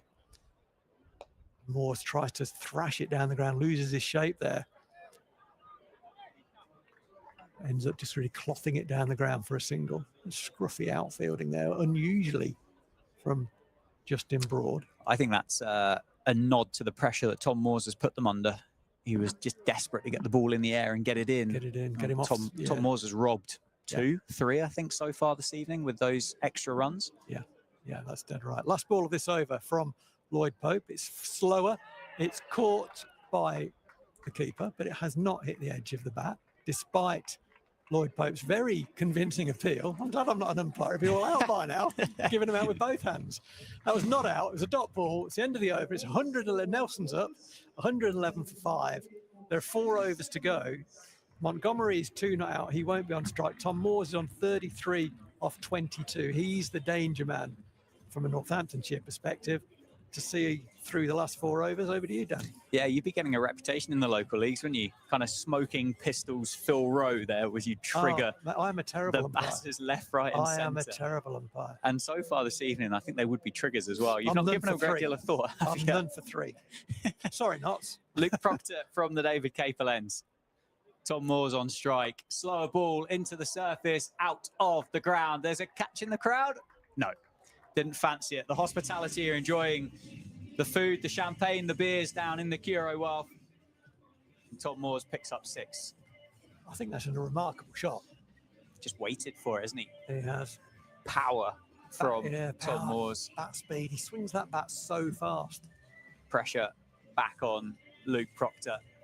When Tom Moores made contact with that, my first instinct was that's going to be caught at long on, because it was the length. It looked like it almost spliced it. I'm not sure it got the middle of the bat there. Well, I mean, I'd say Rowie, as I would speak from experience, is a massive boundary down there. You've got to be a good player to clear that boundary. You've got to hit it a long way down there towards the David Capel end. I tell you, I'm a bit disappointed that nobody in the Curo Wealth there went for that catch. You don't get many opportunities for a crowd catch. I'm kind of glad though, because it's a hard ball, and I'm not backing them, to be honest. There's a sweet spot, I think. You might be right, yeah. Probably 2 pints, maybe 3. And I suspect they might be slightly deeper than that. Is that the sweet spot for bravery or ability? Yeah, well, I think that's the sweet spot. That is that it's like a Venn diagram. A intersect B is bravery and ability. And ability is that sweet spot, which actually coincides with 3 pints. Somewhere in the middle.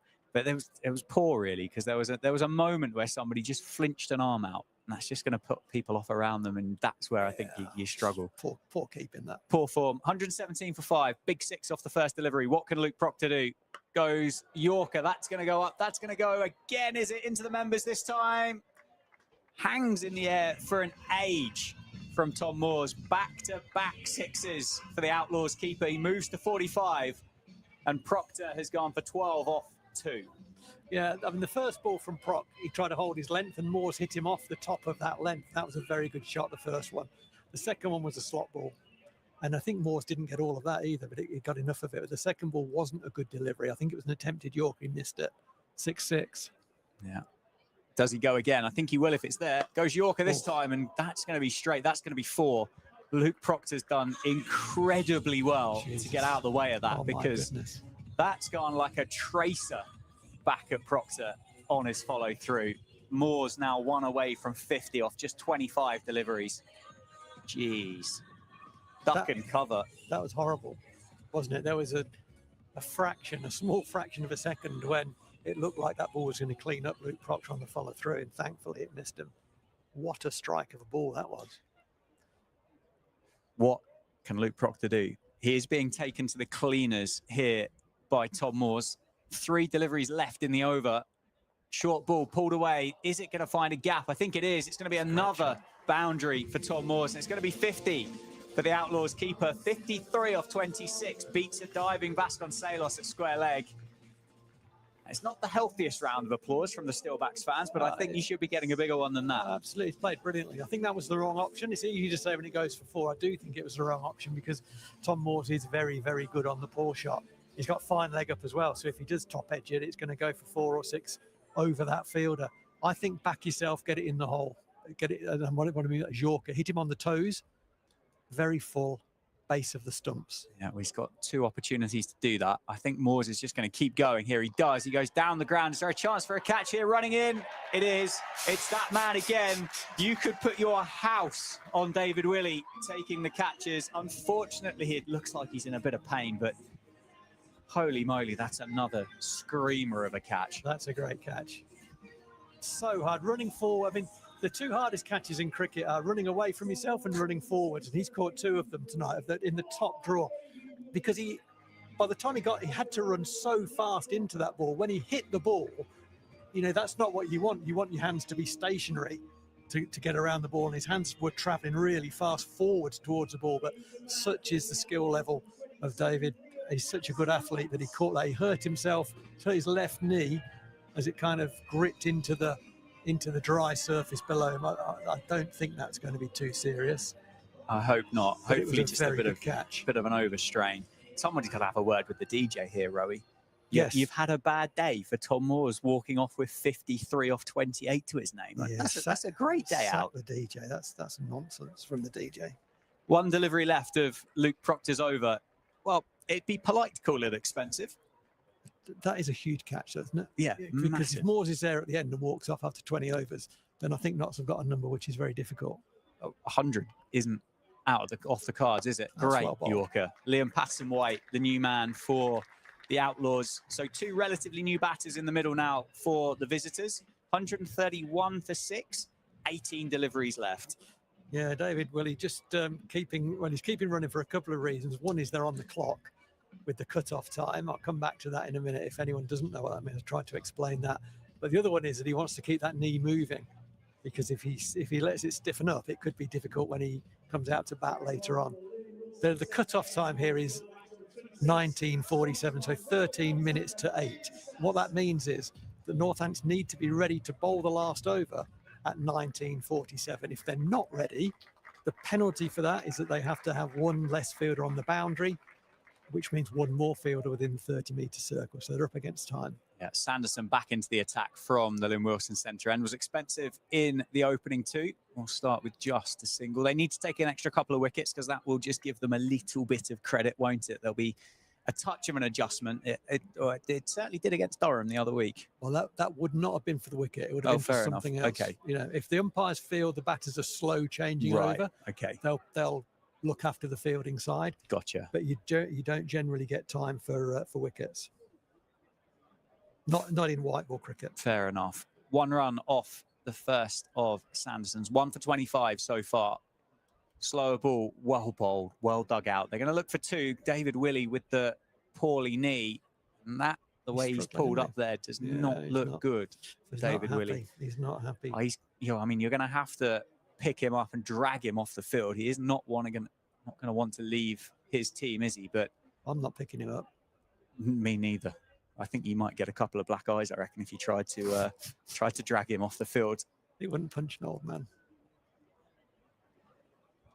Are they going to target him, though? Not. He's going to go leg side. Another good Yorker for Ben Sanderson. Yeah, we've talked all competition about David Willey's catching in the outfield in particular. And tonight, you know, if Northants win this game, that catch, both catches, but that one in particular at that stage off Tom Moore will be a big factor should Northants go on to win this game. A lot of cricket to be played before we can talk about that, of course. Yeah, Steelbacks physio making their way around from the dugouts to offer Dave Willey a bit of a running repair. Well, that was a slower ball. An incredible slower ball from Ben Sanderson. I got a feeling everybody might have picked that in Northamptonshire, apart from Matt Montgomery. It was slow motion, wasn't it? One of the things about bowling a slower ball is trying to keep your arm speed the same, and Ben didn't really do that. Didn't, but it was a dot ball. 2 balls left in the over. Pace on this time. They're going to go towards 6. Dave Willey again. That is all the way for 6. Can't keep that one inside the rope. Montgomery moves on to 9, takes the score after 141. 13 legal deliveries left in this innings. Can they get up to a 160, 165 from here? Is that a number? Well, it is a number. I know it's a number. It's a good number. Yeah, no, it's a good. I think that's a good number. That's defendable. I think it's about par. I'd say that's about par. I think so. Final ball of the over. Pace off again down the ground. That's been skewed. Chance for Justin Broad taking it. Sanderson gets another. Moves to 21 for the campaign. And they get rid of the dangerous Montgomery. He goes for 9. And it's 141 for 7 with 12 balls left. Yeah, comfortable catch in the end for Justin Broad. He only needed to come in 5 yards. Caught it nicely. He was very still when he caught it. He only had a little way to go. But the idea here is get your ground, make your ground so that you're stationary when the ball gets to you. It might mean you need to run faster at times in order to get there. But if you can be stationary when the ball arrives, your chance of catching it increased significantly. Wasn't a great delivery from Ben Sanderson, but he got away with it. And sometimes that happens in T20 cricket. Sometimes you bowl a good ball and it goes out of the park. So another wicket for Ben Sanderson, 141 for 6. Yeah, interesting choice here. Change of bowling from the David Capel end. Dave Woolley there frustratingly throwing his arms in the air. His fielders not getting themselves in the right position. She said, what have they got? 1949, the cutoff. So they've got 5 minutes to bowl this and then be in position for the next one. So we should be okay. Should be okay. Luke Proctor, having gone for 20 off that previous over, has been taken from the attack, and George Scrimshaw will return. He's 2 overs, 1 for 24. Interesting choice there, but they're going to go for the tall Scrimshaw. Goes for a wide Yorker. It's going to be fired into the offside safe. Zabe is down on the boundary edge and cut it off for just a couple of runs.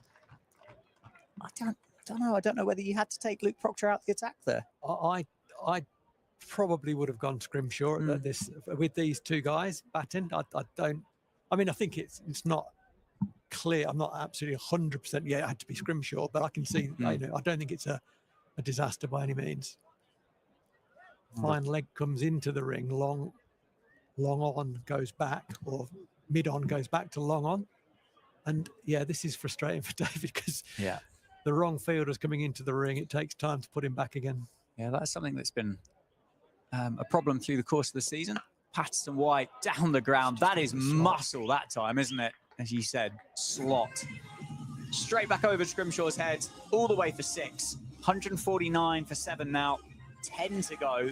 I got that particular ball. It was, well, firstly, good shot. You know, but it was in the slot. Patterson White's a good player and kept his shape, hit it down the ground for 6.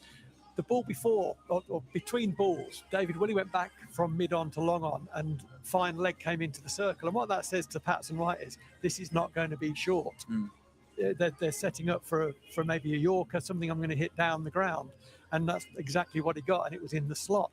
Surely, with Scrimshaw's skill set, bowling full pace into the ribs is the way to go, and have all the men back on the leg side. Keep it simple. Yeah, against 2 of the bowling all-rounders in the lineup as well.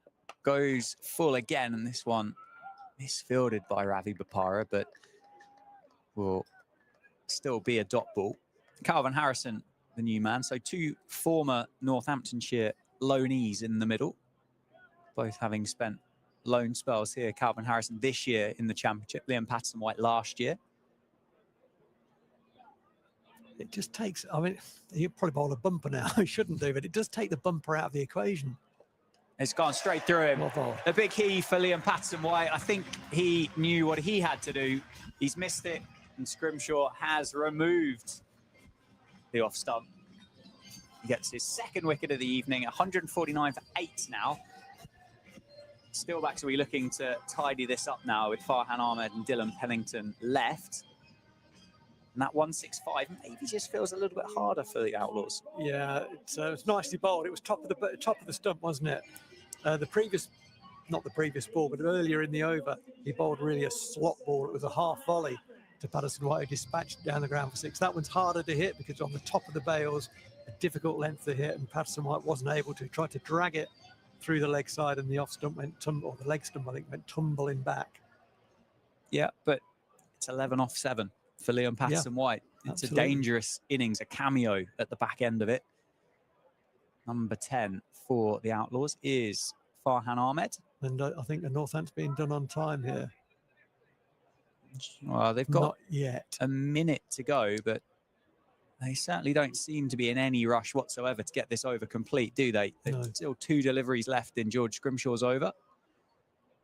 There's a lot of conversation between the captain and the umpire, Rob Bailey. So far, no action has been taken about another fielder coming into the circle. Yorker guided away. They're going to be close here, aren't they, the Steelbacks? They are.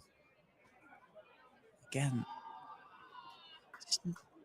maybe they have been given the nod that things are okay, as that single brings up 150 it for looks relaxed, doesn't it? The Outlaws. 7 deliveries left in this first innings. The Outlaws earlier this evening, Joe Clark won the toss, elected to have a back first. 53 from Tom Moores, the highlight so far. That one nicely played by Calvin Harrison's going to look for a second, but Luke Proctor quickly off the boundary, keeps it down to just one, and possibly and probably importantly, Calvin Harrison keeps the strike. So Ben Sanderson is going to bowl the last over. He's done that job so well this season. It's been one of the things that Northants have done better this year than in quite a few years in T20 cricket. They've finished well, finished very, very well with the ball. And in particular, Ben Sanderson has been the man responsible for that. And then he's got another opportunity to do that here again. Northants haven't been penalised, that extra fielder. There's only 4 men in the ring. So very tight on time because it is now 19:49, but they need to be ready at 19:49, and they are. Yeah, managed perfectly by David. Never in doubt, Rowie. Never in doubt. Sanderson then, 6 balls to go. Harrison on strike. Inside edge into the leg side. It'd be important if they can keep this down to a single, and they do. It's that man Bretsky again with a powerful throw in from the leg side. Do you know, I would be getting cross with it if I was a bowler. And I'm getting back to my stumps, that's my job. And they're not going to run. And he hurls it in at 1,000,000 miles an hour. He's obviously not, he's not a bowler. He's not used to taking his own returns. If he had to field his own throws, he wouldn't be throwing it that hard. I completely agree with you. 5 to go. Farhan Ahmed on strike. Oh, well straight bowled. through him. Change of pace for Sanderson. Class. Harrison here needs to get back on strike as quick as possible. Well, there's a run to the keeper, isn't there? They've got to try and do a run to the keeper. If Ahmed misses it, I think that's what Harrison might have just told him. Yeah. If you miss it, I'm coming through. Yeah, that single off the first ball was kind of the worst possible option for the Outlaws. 4 to go then. Sanderson 2 for 35 off 3.2. 5 out. They are going to take the single. Didn't go quite where Farhan Ahmed wanted that to go, but dropped it into the offside and came through 4-1. So there's 153 for 8 now, 3 legal deliveries left. And this feels, well, 3 free hits, I think, for Calvin Harrison. Try and hit this wherever you want. I'm sure they'll take the single if it's there, but where's he going to go? Has he got... I certainly haven't seen any form of creativity in the red ball format whilst he's been on loan here. So I don't think we're going to go behind square on the offside. Going to chip it into the leg side. Get it in your hands. And take the single. They're going to take on David Willey, and it's all... throw. Yeah, it is. They've been rattled, the Steelbacks outfielders, and I think Tom Moores did pretty much that damage, didn't he, earlier on this evening? He did, yeah. Put them under a lot of pressure. He's the kind of guy who gets under your skin a bit, Tom Moores. 2 to go. Importantly, Harrison keeps the strike. Farhan Ahmed selflessly coming back for that second to the danger end. Slower? Is he going to go slower? Go bumper. He's going to be signalled wide, actually. Well, no. Sure. What? Oh, wide on line. He's giving it wide on line. Okay, so it wasn't wide on height. And Ben Sanderson say, well, he moved across. Love to see a replay of that, actually. Because... yeah, Ben Sanderson is definitely unhappy. Yeah. And it's been given 1 for the over as well. Yeah. Rowie. There was that inventiveness that we haven't seen. Yes. Yeah. Still 2 to go then. A freebie for the Outlaws. Takes them up to 156. Little shuffle, shimmy 6. With the back foot. And that is 6 all the way down towards us in the commentary box. I think that's gone into one of the hospitality suites, in fact. 6 for Harrison. Good strike down the ground. Again, another slot delivery for the Steelbacks. Yeah, it's just a nice cricket shot, wasn't it? Nice swing of the bat. Got himself away from the ball, and it was in his air, in his arc. It was very full. They practiced that one a heck of a lot. It was just good contact. It wasn't. He didn't really throw himself at it. He said, if I swing the bat and get the middle of the bat, it's going to go for 6. And he was absolutely right. It was a big 6 too. 162 for 8. 1 delivery to go. I suspect this could be going in the same direction. Slower ball. Harrison shaped up for it. They're going to come back for a 2 easily. I think Farhan Ahmed will complete that. Bretsky, once again, flinging the ball in at 1,000,000 miles an hour into the gloves of McManus. And it concludes the first innings. And the Outlaws have posted 164 for 8 from their opening 20 overs. And the Steelbacks will require 165 to win at just around 8.25 runs per over. It's going to take some getting that. I think that's a good number. You know, with 3 spinners in the side, we saw Pope absolutely rip one past the outside edge of the bat, and it turned so sharply that beat the keeper as well. And that doesn't happen very often with Lewis McManus, and it ran away for 4. So there is spin available. Notts have 3 very good frontline spinners in their side. And with the seamers, it is gripping as the odd one that bounces, and it seamed a bit. So with all those things in mind, I think 164 is a very good number. I'll do some sums in the break, but it feels like the boundary percentage is very high in that number, which says 2 things. It says how well, in particular, Tom Moore's played, and he took some good options. But I think also there were a few too many balls that were in the wrong place from Northants tonight, and they got tucked into. So at halfway, I think Notts are ahead in this game with that number on the board and with their bowling attack. As we say, loaded with spin that it is, and good spin as well. So it's not an out of sight number, but it's a number that I suspect, as I watch the players walk off, that Northants will think they've let too many get away from them there. Yeah, well, they couldn't chase down less than that a week ago against Durham. They're going to have to try and chase down a further 8 here against the Outlaws. We'll take a break, Rowie, and we'll be back in about 5 minutes for the resumption of this game.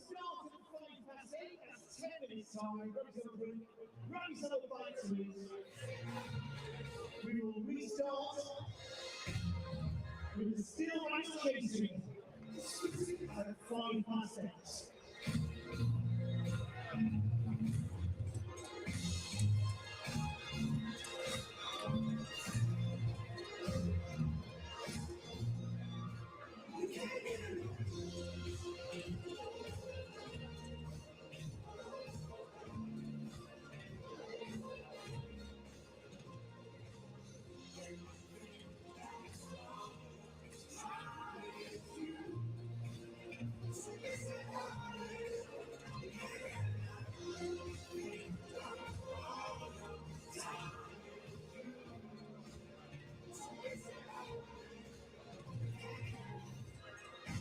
As it's the interval, let's throw open the Steelbacks jukebox again.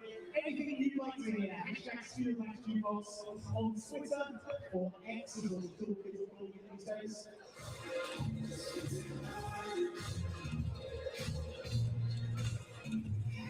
So first in the queue, let's have a look. Steve Ritchie, what's displaying for Ed? Mr. Brightside.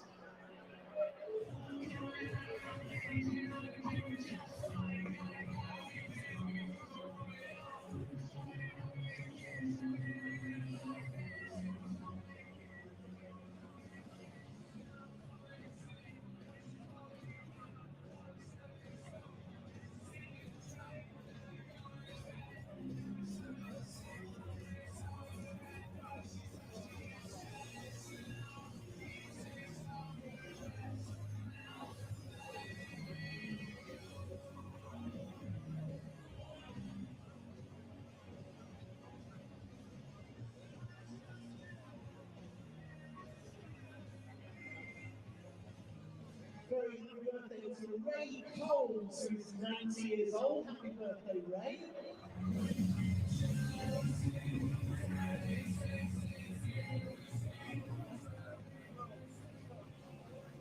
And congratulations to Ryan and Ella, who just got engaged.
nothing like a Friday night in the sunshine here on Monty Road. We have 2 more Friday night games to go. We take on Lancashire next up Friday the 4th of July. And then Friday the 11th, our last home game on the league phase. We take on Derbyshire Falcons. Sandwiched between those two, a big men's and women's doubleheader on Sunday the 6th of July against Worcestershire Rugby. Tickets are available, and remember you'll save money when you buy them in advance.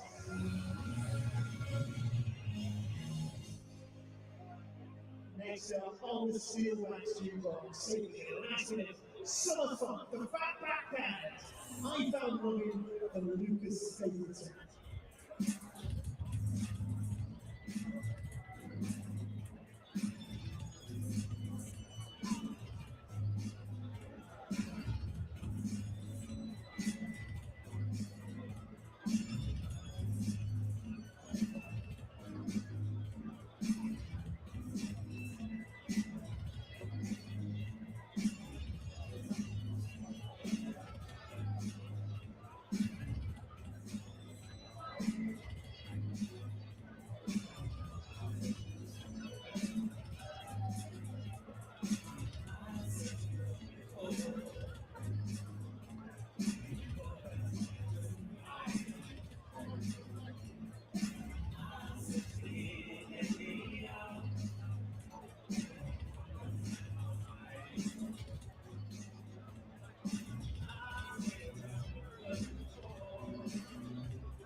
Huge thanks to my sponsor, Country Rider. My sponsor, New Gen IT, our principal departments, Cura Wealth, Gafferbeck, Cinch, Henry, and ECL Civil Engineering, to our partners of the club, our members of our 1878 Business Club. Thank you for your continued support of North Express. Big second innings on its way. We welcome back to the middle our umpires, Rob Bailey and James Trinwell.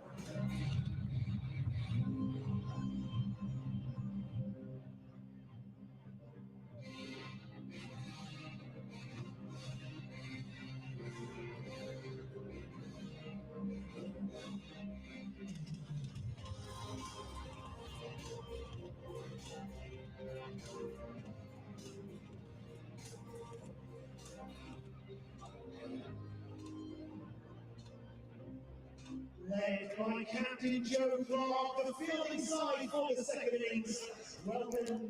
Welcome back, everybody. Welcome to Wantage Road, the county ground in Northampton, bathed in midsummer sunshine. There's a good crowd in here at Northampton, and they are going to be treated to an almighty run chase here if the Steelbacks are going to be successful and chase down the Outlaws in this final T20 Blast game, in this opening block of white ball cricket, and the funny way that our calendar works. We go back to red ball cricket on Sunday. Anyway, the Steelbacks require 165 runs to win. Outlaws, I think, having won the toss and chosen the bat first, I think they're in front here, Rowie. I do, yeah, I do. I've just got a couple of messages coming in from people around the place, including one of our old boys, Ollie Stone, and good to know you've got those enormous ears tuned into the live stream at Northampton, Ollie. You did give me the opportunity to get that one across. So no love lost there. No, he's fine. He's actually querying my eyesight, so I'm allowed to have a go at something. I think probably quite rightly so as well, to be fair. But yeah, I think Notts played that very well. They started slowly. They were 30 off the first 5 overs, a couple of wickets down, and you just thought Northampton are going to dominate this. But the rebuilding took place, and in particular, Tom Moore's played a very good hand, and a few big lusty blows at the end. And I think 164 is probably above par on this particular surface with the Notts lineup, but we shall see. You know, Northampton have played very, very well in this tournament so far. They're a confident side. A couple of them are due. as well. Matt Bretsky amongst them. Yeah, save another. Saves due as well. So let's see. But it could be a tight one. Yeah, Dylan Pennington to open the bowling from the David Capel, and Vasconcelos on strike. Has a little fiddle at that one outside the off stump to start with. My name's Dan Jadzovic, joined by Phil Rowe, powered by Daffabet at Northamptonshire. Steelbacks here for the live stream. It'll be interesting. Can the Steelbacks get the crowd on side? It feels like if there's a bit of momentum, the crowd really get behind the home side. They potentially don't back the boys all the way. They can get a little bit quiet, a little bit nervous, a little bit tense at times. Can they get them on side quickly? It'll be all down on Vasconcelos and Matt Bretsky in the power play. 32 for 2, the Outlaws were for their 6. And there's a bit of extra bounce from Pennington. Wow, that went through, didn't it?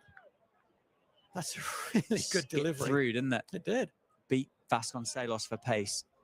8.39 required per over.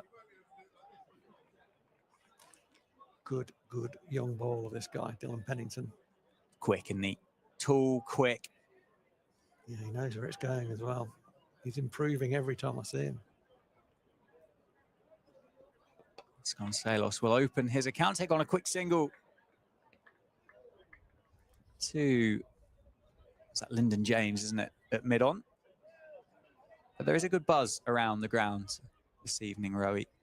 There is a good buzz, and you're quite right. If Northants get on top, the crowd really do make themselves heard. But the fact, as you can hear at the moment, is pretty quiet. I think that reflects where most Northants supporters are, which is, this is going to be tricky.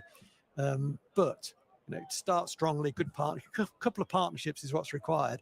But the key thing is going to be getting through the power play intact, maybe one down, and then how we play spin is the next big challenge. There's going to be a lot of that, isn't there? Pennington to Bretsky, an appeal from behind the stumps. I think he's got an inside edge on that, which has saved him there.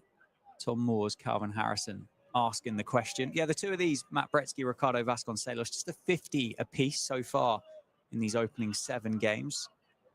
Bretsky 171 runs at 24s. Vasconcelos a shade better, 181 at 25s. Bretsky did score that brilliant 51 not out of 30 deliveries up at Trent Bridge, that opening game last summer, which was destructive by the Steelbacks. That's going to be nicely played down in the offside, and we'll open the account for Bretsky with a single. It's who in the Steelbacks lineup plays the Tom Moores innings. Who is that batter? They don't necessarily have to play it the same way. There'll be a slight element of doubt and intrepidation chasing. There always is. You have an extra element to think about, but yeah, they need somebody to go out there and strike it 200 for a while. It's a beauty again. What a start to the innings for Dylan Pennington. Just 2 runs coming from it. Vasconcelos has one of them. Bretsky has another, and it's 2 without loss after the first 6. It was a very similar start, wasn't it? In when the Steelbacks bowled earlier tonight, using the pitch, getting it sort of back of a length, top of the stumps, and a little bit of nibble either way, and too good at that pace for Vasco tonight. But luckily he hasn't nicked one, so he's still there. I was just thinking, out of the power play, if Northants are 1 down for around about 50, that would be 45 to 50. That might be a very good number. I think Northants would shake hands on that if that was on the table on offer right now. I'd like to see one of these one of these 2 guys, one of these openers still in as they come out of the power play, because then I'm looking at Willie Broad, Zaeb and McManus, who can take down spin, play the sweep shot very well, all of those, and then Bopara can glue all that together. Yeah, that's the formula, I think. Yeah, I like it. I like it. Dan Sams to open the bowling from the Lynn Wilson Centre end. The Australian overseas starts into the hip of Matt Bretsky. Will just be a single to start this over. I must admit, I haven't seen much of Dan Sams live. Played quite a lot at Essex, didn't he, for the for the Eagles in the South group. Well, the Eagles have landed, haven't they? Have they won a game yet? I don't know. They've been struggling. I can confirm that. They've certainly been struggling. And they have not won a game. Oh, no, they have not won a game. Oh, wow, that's well bowled. What a beauty that is. Vasconcelos, you can just see him smiling through the grin there. Gritted teeth, wasn't it? That's 4-day cricket, isn't it? It's good 4-day bowling. Get the ball to nip away, got a catcher in, almost 2 catches with the guy at short third man as well. Oh, that's a beautiful ball. That has jagged. It's a bit of a way shape. And that's the thing here is don't blink as a bowling side, is keep doing that until someone hits you off that a couple of times. You know, if they walk down the wicket and take you off there, keep there. Oh, it's gone up. I think this is going to land safe. It's going to fly all the way down to the Curo Wealth for 6. Had no right to get there, did it, from Vasconcelos, but it's travelled all the way. Highlights the pace that Dan Sams bowls at. Now, there are 2 ways to think about that as a batter. One is, oh, what a terrible shot. That could have gone anywhere, which is probably what Vasco's thinking. The other way is, well, they were very lucky I didn't middle that because that would have gone out of the ground. That's the way he should be thinking about it. A good top edge for Ricardo Vasconcelos. Moves to 7, moves the score on to 9. It's through to Tom Moores that time around. There's still nibble there, isn't there? There is. Vasconcelos is smiling like a Cheshire cat through the grill of that Northamptonshire Steelbacks helmet. And I don't think Daniel Sams is particularly amused at the fact that he's not managed to nick one of these yet.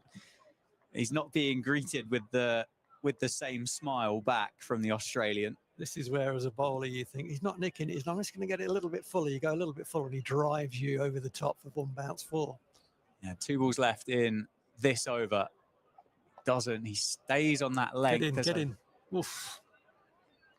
A good call by Matt Bretsky. They looked for the single, quickly decided it wasn't there.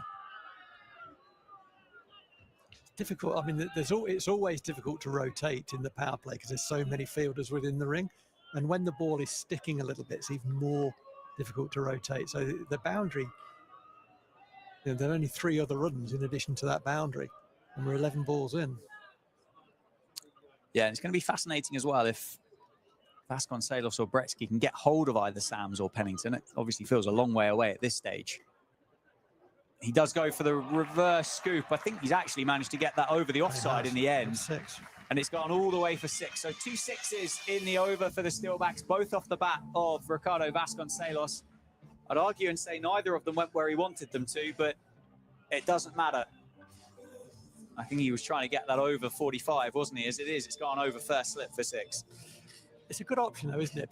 Because I mean, you know, it's Plays it well. It's premeditated. There's an element of premeditation in there, of course there is. But what he's premeditating is Daniel Sams has got the ball to jag away from me from back of a length. This is probably going to be back of a length. It was slightly fuller than that, but I think the intention was back of a length. And in which case, I can get it, if I get away from it, I can help it on its way over my own shoulder.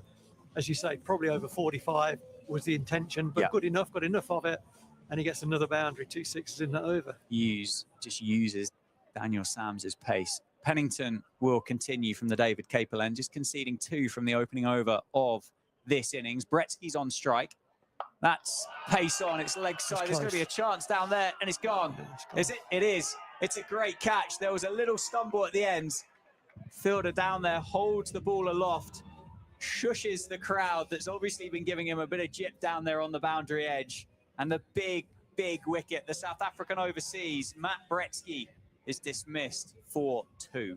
You can see the Notts players all running to the catcher. I can't identify him just yet. It was caught at the second attempt down there. I think it was Daniel Sams down there, I think. It is Dan Sams, yeah. It was well caught at the second attempt. And it was one of those where, as it left the bat, you thought it's going to go in front, well in front of square, but it kind of arced. So he didn't middle it, and the ball arced almost like a draw with a golf shot. It was slightly mishit. So it drew back around to the fielder who was behind square, but ran slightly to his left and well, he made a meal of what was probably quite a comfortable catch, but he caught it. There's never been a bad catch, I'd say that. And a disappointing end to the innings of Matt Bretsky for 2 brings Justin Broad to the crease. Northants have played around with this number 3 slot, depending on right hand, left hand generally, or what start has been achieved. But we've stayed with right hand, left hand, and this guy can't play. Justin Broad, get yourself in and be there for when the spin comes on would be my hope. Yeah, he's been in good form as well, isn't he? Pennington with the wicket to his name. It's that one into the hip of Broad and we'll get off the mark straight away. You know, I'll give Daniel Sams a few extra flowers than what you've done there. I think he was flat out when he got to that ball. I apologise. Like in speed, okay. the point that he was moving. So I think he was on the full sprint when that ball got to him, or when he intercepted that ball. So wow, he sprints slowly. I'll give him a few. I'll give him a few extra flowers. We've seen some good catches in the outfield. There's no such thing as a bad catch, and he caught it. So that's his job, and he did it. Absolutely. Vasconcelos, 13 off 9. Those 2 sixes coming off Sams' opening over. He's got Pennington to contend with now. It's an appeal from Tom Moores, but a bit high there. Big scout, Bretsky. Notts will know that. They'll know if Bretsky hangs around for 10 overs, then that swings the game massively in Northant's favour. It was a funny dismissal because he kind of shoveled it around the corner a little bit as though he was in control of it. But it clearly didn't strike anywhere near the middle of the bat and arced around to that fielder who was very grateful to finally get it in his mitts. Yeah, if there is a little bit of two-pace nature of this surface, then it does add a little bit of jeopardy to that kind of shot, particularly early in your innings. That one, again, Vasconcelos flails at it outside off stump. Bit of deja vu cricket there from Ricardo Vasconcelos. We've seen that shot maybe 9 times in this innings, I think, with the 2 sixes in there. Just indicating to Broad that that's just keeping a little bit low. I don't necessarily know if that's feedback that needs to happen. I would have thought that they'd have a pretty good read on this surface so far. 16 for 1 off 2.4. Pennington into the hit. Good run. Vasconcelos takes the single. Yeah, I mean, Vasco's obviously a very fine young player, and he's got a lot of talent. He's driven. You know, he's very driven, and the way that what I'm going to talk about is his body language. And when he plays a poor shot or it doesn't execute the shot as well as he wants to, everyone in the ground knows that. Unfortunately, so does his batting partner. And I think he's got to look after the bloke at the other end as well. He's got a young player in there, Justin Broad. Don't leak your body language. 12 bowled again. Good pace by Pennington. They're going to look for 2. No. Vasconcelos there, just erring on the side of caution. Justin Broad will keep the strike then. After 3, 18 for 1 the score. So fractionally in front than the Outlaws, but they had lost, or the Steelbacks have lost a wicket in comparison to the Notts Outlaws. Yeah, I think Northants have got to kind of keep their powder dry, but not too dry, because you don't want to get too far behind the rate. So what I mean by that is wickets. They need wickets in hand, because they're going to have to take risk against spin through the middle, and they're going to need some batting tokens, some wickets in hand to affect the chase well. So it's a difficult period, this, with 3 overs still of the power play to go, only 2 men outside. They've got to play positively, but a reasonably low risk. Yeah, it's a change of bowling as well. Lyndon James into the attack, the opening batter. That's really nicely played by Justin Broad on the tiptoes, guides it out to the fielder at deep backward point for 2. Yeah, the other thing as well, and I realise this sounds a bit silly because it isn't going to rain, is it? But it's a really good judge of where you need to be with that DLS score. And at the start of this over, it was on 25. So already with that 1 wicket down, it's suggesting that Northamptonshire were 7 behind where they needed to be in order to be successful here. Nicely played once again, trying to find that incredibly small gap through cover on the offside. Encouraging, though, for Justin Broad, because he's timed it well at the start of this innings. Yeah, he has. The first shot of the over was a beautiful shot, wasn't it? Square of the wicket on the offside. James using the pitch. His line's been a little bit off, but he's been back of a length, and the seamers who have bowled back of a length have been difficult to score off without taking enormous risk. That one is back of a length and will just be a single, I'm sure.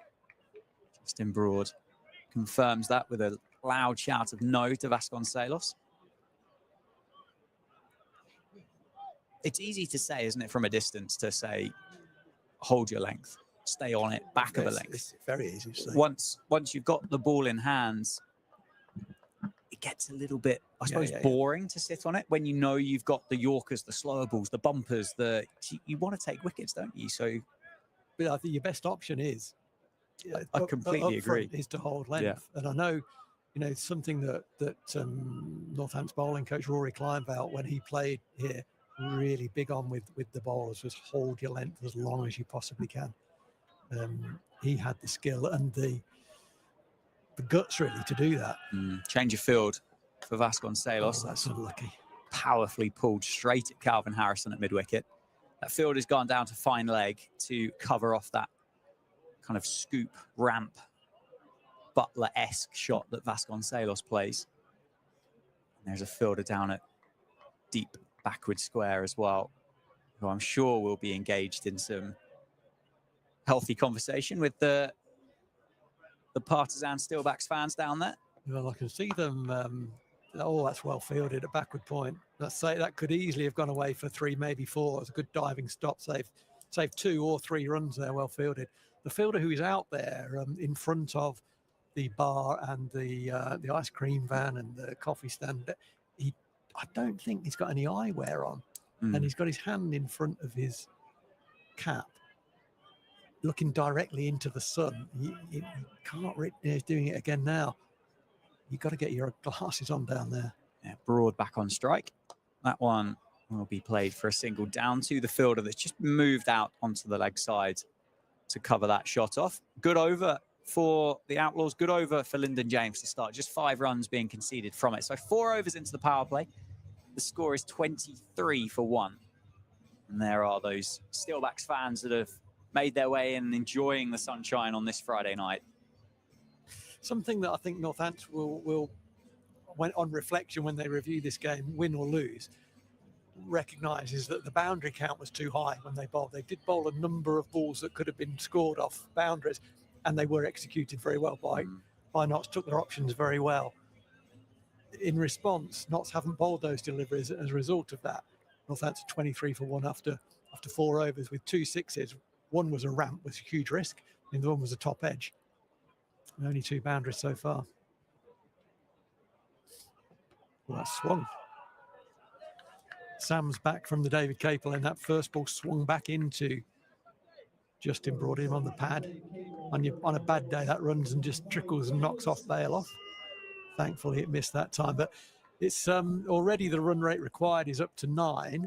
It's not a panic just yet, but a couple of quiet overs now as Northampton try to get out of the power play, only 1 down. A couple of quiet overs gets that rate into double figures pretty quickly, as spin will come on, no doubt, after the power play.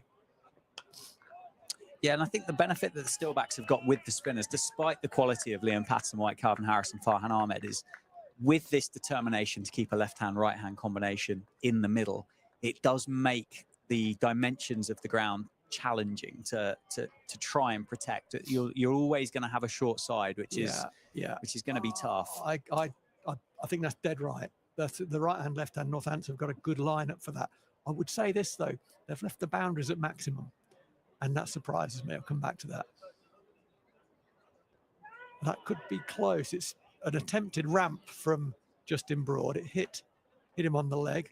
Tom Moores was interested in an appeal, but no one else. It did look quite straight from here. We're nowhere near straight.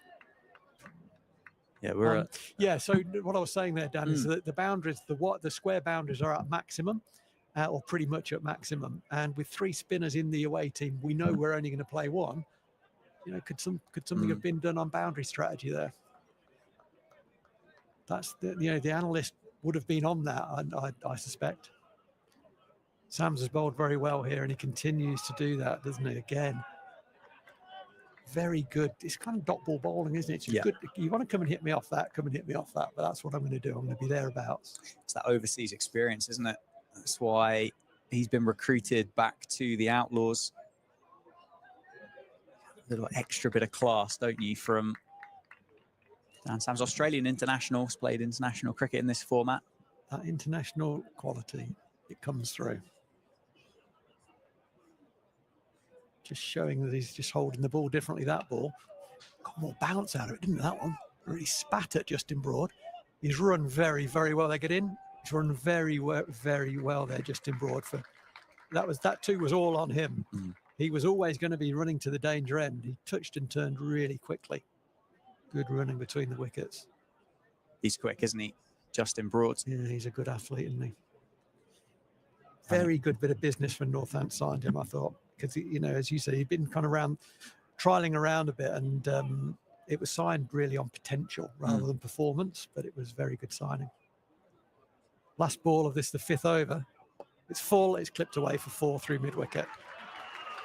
That's probably, and it wasn't a terrible ball, it was a sort of halfway down leg stump. Sometimes the batter falls over and it hits him on the pad, but clipped it away for 4. That's the poorest ball that Notts have bowled so far, and that, believe it or not, is a compliment to how well they've bowled, because that's the only true boundary option they've served up so far.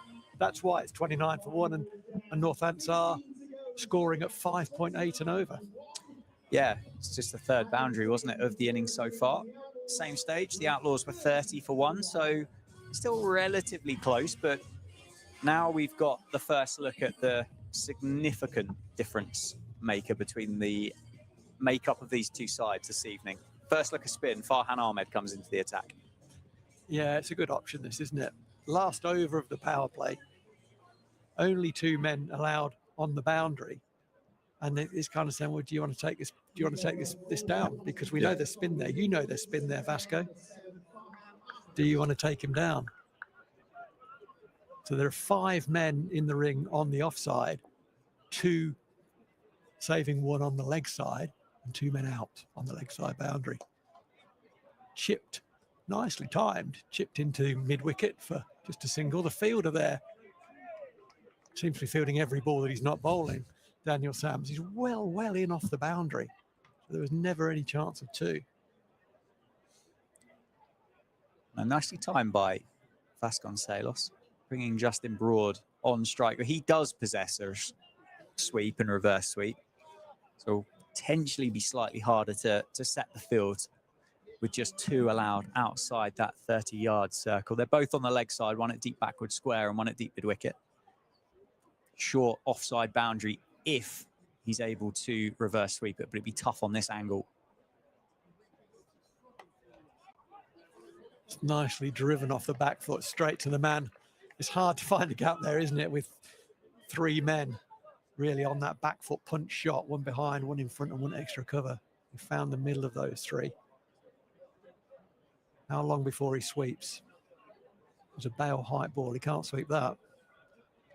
And he hit that one. He can't sweep that one either. Just as well he didn't make contact with that, I think, because it was likely to go to one of the 2 men behind square on the offside.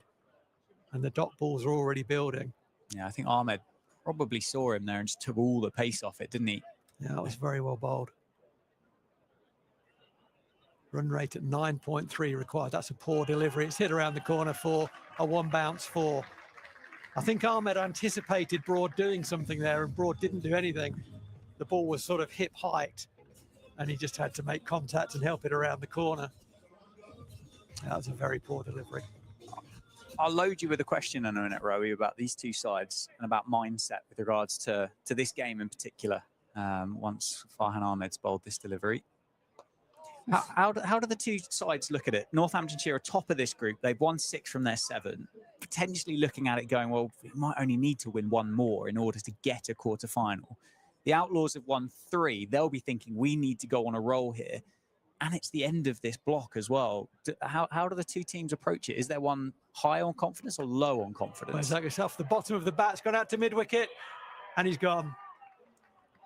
It was a drag-down ball from Ahmed. It was a poor delivery. Broad deliberately hitting it up, so he has to middle that ball. He middles it, it goes for 6. He doesn't middle it, he's going to be out. It came off the bottom of the bat. He's just walking off, looking at the toe of his bat. It didn't quite reach him, and it was a sorry death. Previous ball went for 4. That one had to be hit. Not, as I've said a few times, haven't bowled many poor deliveries. This was one such poor delivery, but Broad, in his attempt to get it over the fielder, only off the bottom of the bat, and that was comfortably caught on the boundary, and that's the end of Justin Broad for 16. Yeah, he would have struggled to have picked Jack Haynes out much better there, wouldn't he? Bit of catching practice for... Well, again, boundary strategy. Get your boundaries in 15 yards, that goes for 6. You know they're going to play 3 spinners. Why not get the boundaries in? Yeah, look, completely valid point. Completely valid point. Maybe it was discussed, maybe it wasn't.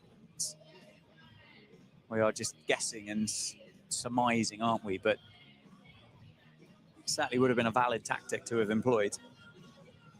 When we used to play at Notts over the years, in my time, neither side was a good fielding side, and Notts used to bring the boundaries in to look after their lads in the field, which we loved because we had a few guys who weren't the best movers. So I always enjoyed playing away at Notts for that reason. Usually came away second. Change of bowling at the David Capel end. So this is Montgomery, I guess. Yeah, Matt Montgomery. Matt Montgomery, yeah. Some more finger spin. So that'll be 4 spinners that will be used by the Outlaws in this second innings, with Harrison and Patterson White still to come.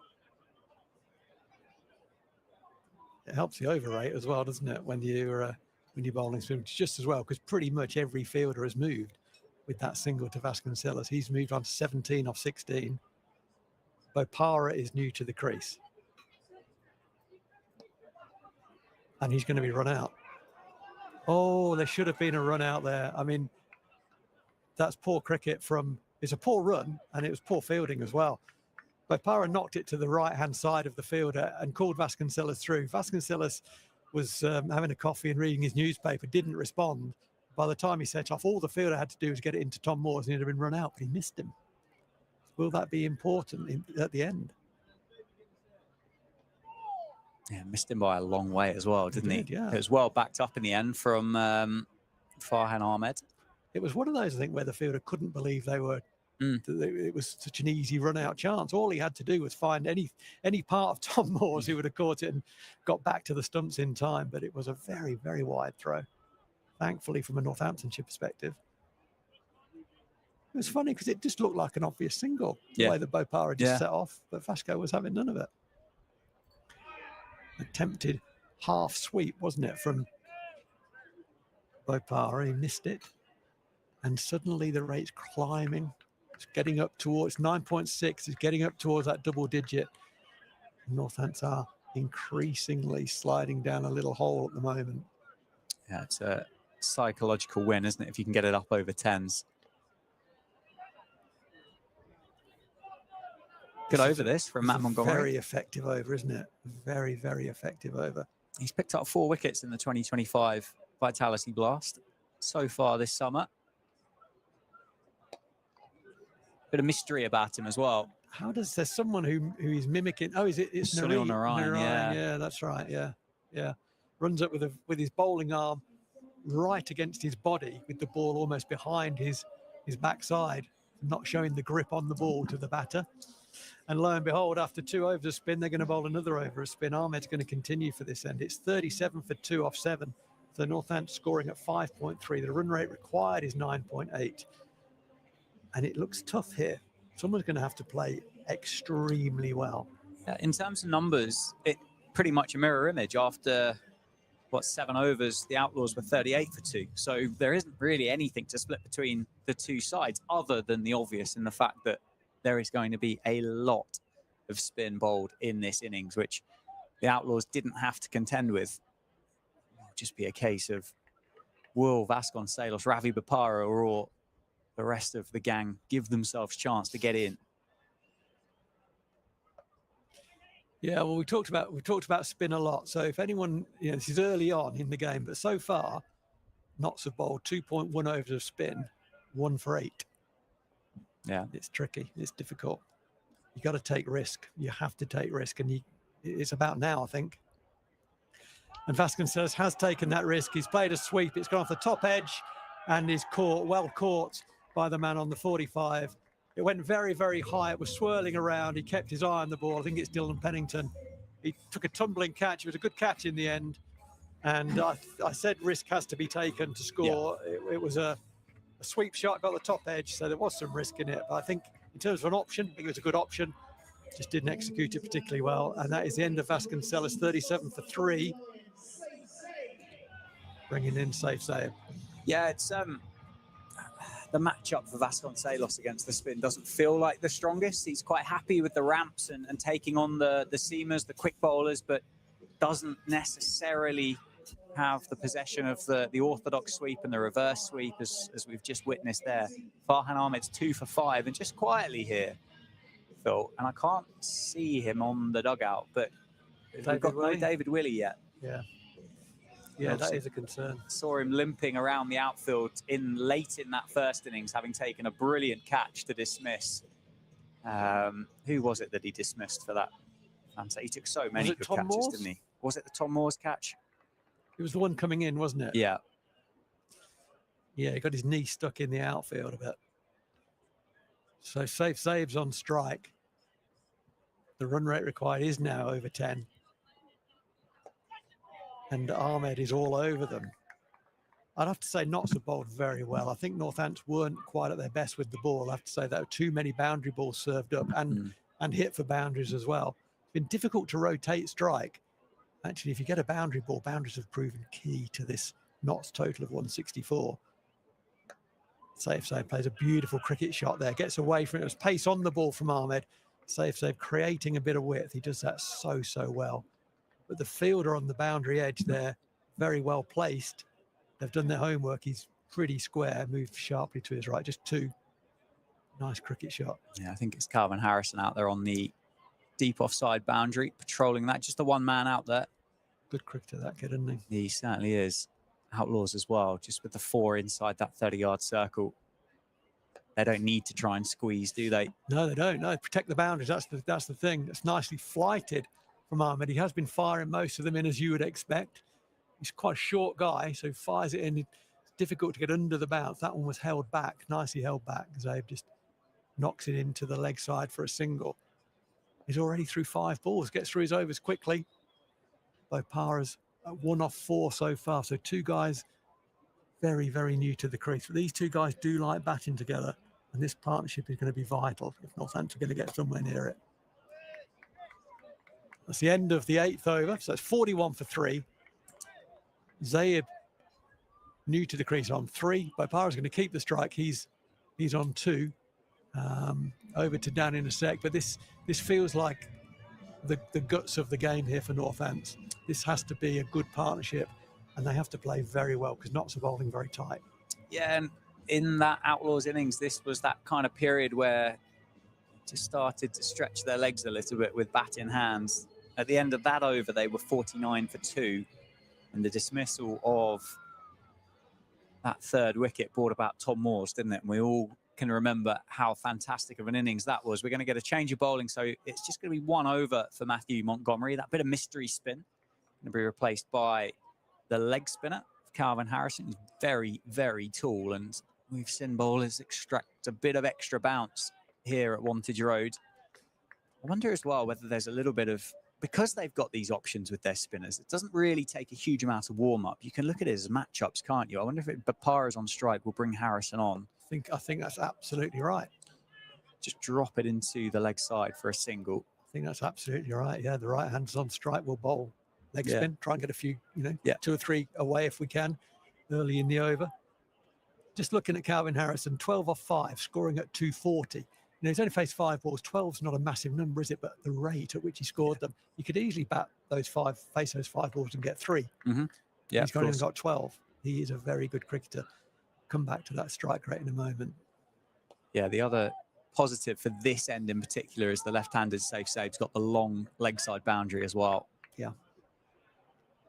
So Tom Moore's innings, 53 off 27, so all but striking at 200 with a 50 plus contribution. I don't think too many are going to get close to that. If someone gets close to that for Northants, then that'll make a big hole in this number.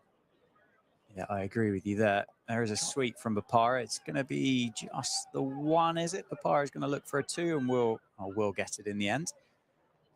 Thought with the way that Pennington gave that up so easily, there was a fielder just out of our line of sight. But 2 for the Steelbacks. I agree with you. It's you play it differently, don't you, when you're chasing? You just do. And the Steelbacks so far have tried to give themselves chance, tried to see a couple of balls and get themselves in.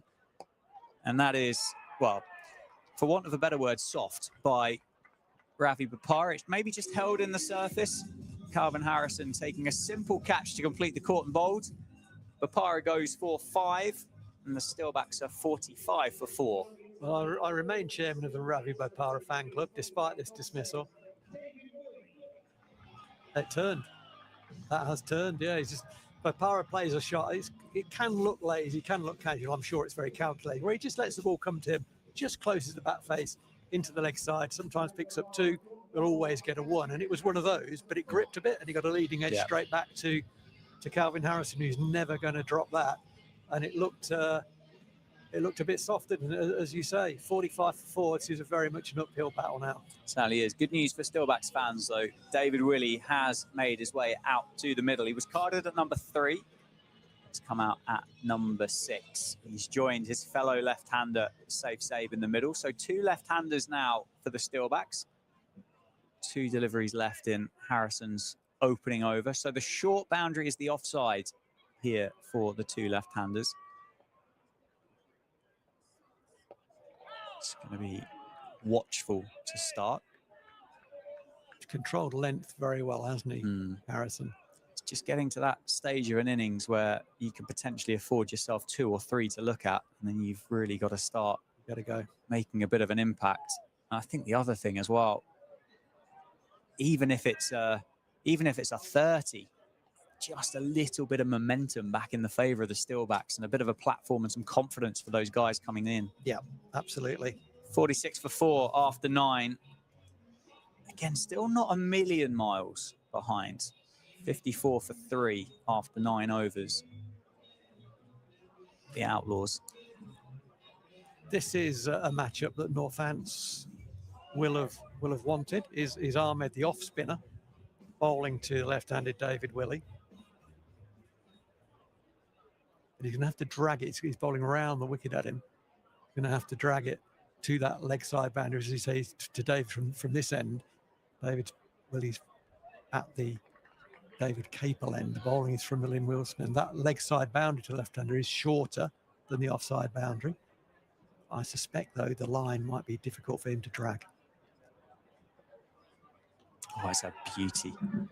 Just slides it straight past David. He kind of beats him for pace there, doesn't he? 2 for 9 off 2 overs for Farhan Ahmed. He bowled really well in the second innings for the England Lions here against India A. They were looking to accelerate, really just dialed that run rate back into the surface again. David Willey showing no ill effects of that knee injury earlier on this evening by sprinting that first one hard. It's just going to be 1 though, gets off the mark. Yeah, that's interesting the way that David Willey ran there. It was full pelt, wasn't it? As you say, so it's interesting why he come in at 6. Maybe they felt Safe Save was the better player of spin between the 2 of them, potentially. Safe Save shuffles down. Very well bowled. Fantastically well bowled, Farhan Ahmed. Just adjusted his length beautifully there. Saw the batter coming.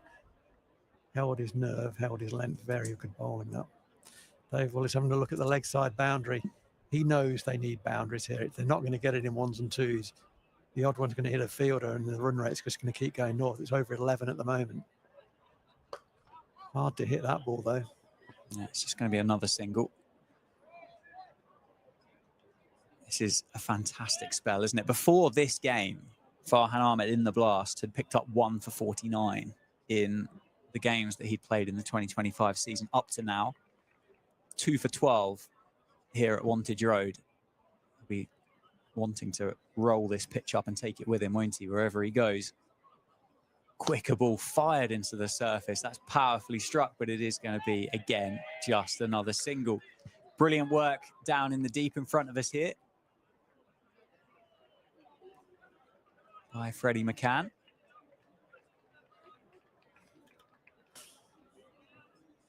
.50 up for the Steelbacks as well. Last ball of this over. It might be that David Willey just knocks a single here because it's the last ball of the 3rd over from Ahmed. Don't want to get out this ball. Yeah, he looked to knock a single. It's too good a delivery. Yeah, superb. Halfway stage then. 50 for 4. Still 8 runs behind where the Outlaws were at the same stage. The 50 for the Outlaws came up on the 5th ball of the 9th over, the 50 for the Steelbacks, the 5th ball of the 10th. But this is where Tom Moore's started to take effect in this second half of the innings. Yeah, there was an over. I think Luke Proctor bowled an expensive over around about this time that Tom Moore's climbed into, and also George Scrimshaw went for a big over around the middle period as well. But it's going to be spin exclusively that Northampton are going to have to be trying to score off. Yeah, and it's that mystery spin of Montgomery. Well, mystery spin, just trying to hide it, isn't he? Clearly just able to push the ball out from different parts of his hands. We've seen them out the front. We've seen a wrist spinner. We've seen an orthodox finger spinner as well. 114 required from just 59 deliveries. And whilst Dave Willey and Saif Zaber there, they will feel optimistic about it, but they're going to have to put some groundwork in first, aren't they? They take another single. And the question really is, Rowie, and it's an obvious one, it's an elephant in the room, but how long can they let it go? Yeah. So yeah, I'll let me see this ball through. There's your answer, I think. The Saif runs down the wicket at that one. The thing is, with the spin, with the quality of the spin, is they're probably not going to give you many freebies. So you've got to create pressure. How do you do that? By taking risk. Yeah. What happens when you take risk is you could lose wickets. So the odds are against you, but I think you've got to put the bowlers under pressure. Yeah, and there is a bit of pressure for the bowlers. That's going to go all the way for 6. That's a great shot. It was, wasn't it? Superb by David Willey. The slog sweep over square leg takes himself up to 10. And the first boundary in what feels like an age for the Steelbacks. The last one being hit by Justin Broad. So this is a situation where why T20 is so fascinating, because every situation is different. Even though the scores might be the same one game to the next, the situation is usually unique. And the situation here is, in my judgment and in Dave Willis' judgment, you've got to go. You've got to go. They've got to put pressure back on the bowlers now. That means we might get bowled out. We might get bowled out for 130, but we have to risk that. Otherwise, we're going to get 145 and be 20 short. Yeah, with maybe 3 wickets left in the hutch as well. And exactly that. Yeah, you run the risk of looking a little bit silly at that point, don't you? You choose your poison. Yeah, as Chris Tremaine once said here at Wantage Road. Final ball of the over then. Saif advances. Tries to take the single, and Dave Willey maybe then showing some side effects to the knee injury. Says no. Never a run there. Saif, young man. There was never a run there. 60 for 4, the Steelbacks. Now 17 behind where the Outlaws were. It's 105 required from 54 deliveries. Unsurprisingly, Farhan Ahmed is going to bowl through.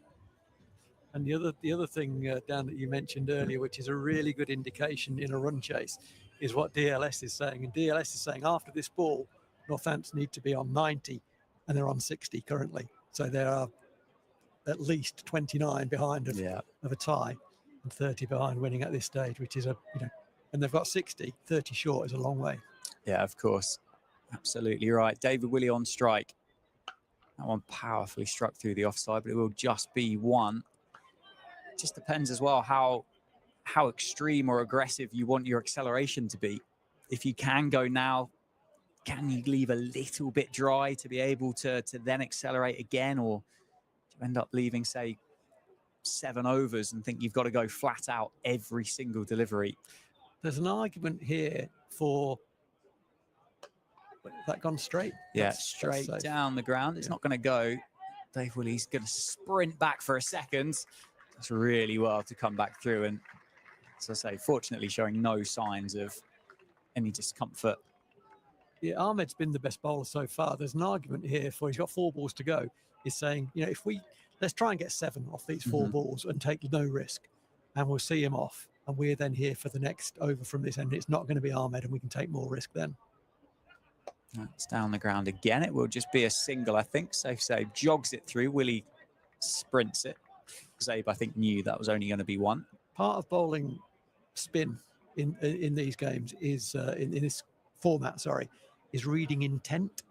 And Ahmed reads intent very, very. He's only a young man, but he's got an old cricket head on his shoulders because he's read exactly what Save's tried to do there and countered it. Yeah, 3 balls left of his spell. 2 for 17 from 3.5 overs. David Willey 12 off 10. One brilliantly bowled again. Great bowling. It just looks like the Steelbacks are struggling to pick the spin for Farhan and Montgomery. That one there from a distance looked like it just been pushed out the front of the hands from the young off spinner. Top ball, 101 now required off 50. And again, fantastically bowled. Yeah, and then David Willey's cross with himself there because he could have easily scored off that ball and he just kind of tried it too high. He's only going to get 1, maybe 2 off it. Just overswung the bat and lost his shape a wee bit. 1 ball to go of Ahmed. Yeah, we're going to struggle to get the 7 off those final 3 deliveries, Rowie, that you wanted at the halfway stage of the over. Dragged down, pulled away. 6 will do. Into the Jackson Grundy stand. That's got to be the biggest of the night, isn't it? Probably is, yeah. Yeah, that was a big hit. It was a poor delivery, wasn't it? I said earlier, Notts have bowled very few poor deliveries, and actually every poor delivery they've bowled has gone for a boundary. That's credit to Northants. The bad news from a Northants perspective is they've only bowled 4 poor deliveries, and that was one of them, and that's ended his spell in a way that he'd have been disappointed with. But he shouldn't be, because actually he's bowled a very, very good spell for his side there. 70 for 4 it is after 12 overs. The run rate required is pretty much 12 and over from here, which is 2 a ball. Tom Moores is the only guy who's made a contribution at that rate. He got 53 off 27 balls. Someone's going to have to play as well as that. In fact, 2 guys are going to have to play as well as that for 8 overs. That seems a big ask, but Northampton have got 2 guys in. We've said before, Zabe is due in this format, and David Willey is the MVP in the whole tournament, north and south. Yeah, the most valuable player, not just because of his bowling, but because of his runs as well. I didn't get a chance to mention it, Rowie, before it made its way onto the cameras, but I was going to ask you the question: do Notts go back to a seamer with these 2 in the middle? And they have. They've got Dylan Pennington back into the attack. And actually, I don't mind that. I mean, I can understand why Notts have done that. From a Northants perspective, I don't mind that. I mean, it's a good bowler, Pennington, but it does open up. It's easier. It's certainly easier to rotate when there's seamers on. Fine Leg has gone back just at the start of this over before he bowled his first ball. Fine Leg was in the circle. He's gone back. Mid-on has come into the ring.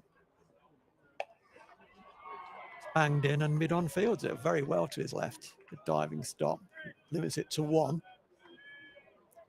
So that was pretty much a clear ploy, wasn't it?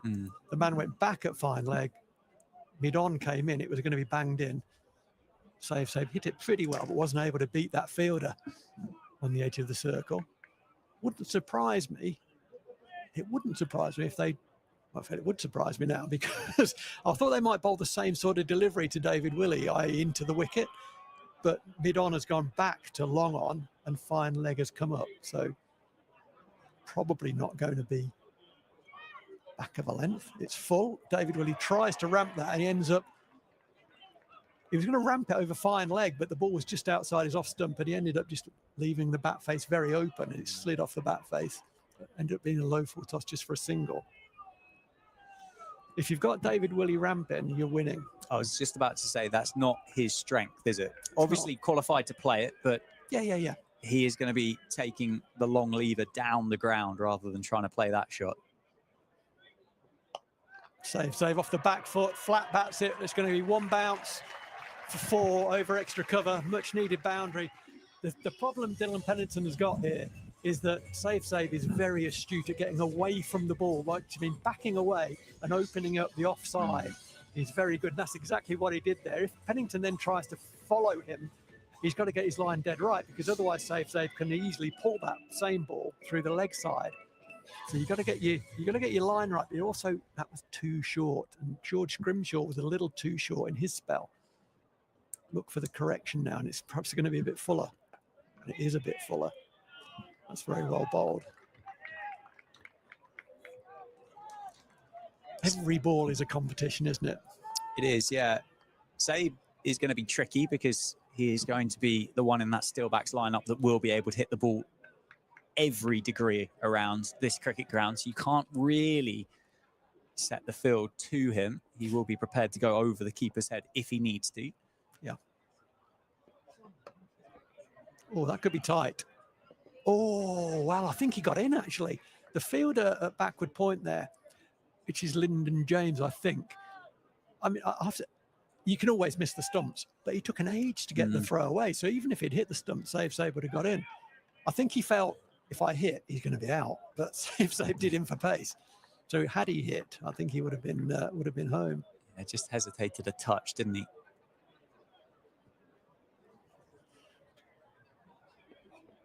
Well, that's flashed away over the offside. That's going to go for, just one. Very well fielded by third man. Ran quickly to his left. The ball bounced nicely for him, allowing him to pick it up and get it away quickly. So what I got excited about and thought might be a boundary only ended up being one to complete the 13th over. Save will retain the strike, I think, unless I've got the... No, it was two. It was two. They came back for two. Oh, yeah. Well, okay. That's very good running. 2 to Save takes him to 19. David Willey's on 20. So this is a partnership. It's 80 for 4. The run rate required is just over 12s. If Northants win this game from here, that will be a remarkable run chase. It certainly will. They need, well, without stating the obvious, and that's what a lot of this is a lot of the time. Steelbacks need a big over, and they need one quickly. They've missed out on one. It went for a 19, the 10th, wasn't it? And then 20 off Luke Proctor. Ooh. Wow. Wow. I mean, that's out. That's cut. I'll come back to wow in a moment and be very careful about what I describe, because that was a very unusual delivery from the bowler. And my co-commentator, Dan, saw the same as I saw. That looked very odd in terms of the release of the ball, if I could say that. And it did make, we'll see it on replay now. It doesn't look quite as odd from directly behind. We said earlier, the bowler, Montgomery, sort of imitates Sunil Narine in his release. And Sunil Narine has had issues with bowling with a bent arm at times. And I have to say, at first look, that's something that might be looked at another time. David Willey tried to slog sweep it. He got it top edge. It went a long way. It was nicely caught on the boundary by Daniel Sams. He seems to be involved a lot. Caught it very nicely moving to his right. That's the end of David Willey, the very dangerous David Willey. Brings Lewis McManus to the crease.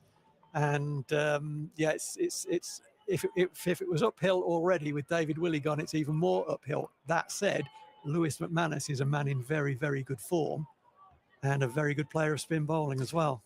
He is indeed. I mean, this feels, though, Rowie, if it's going to happen, it's got to happen between these two. Yeah. It's going to be a dot ball to start McManus's innings.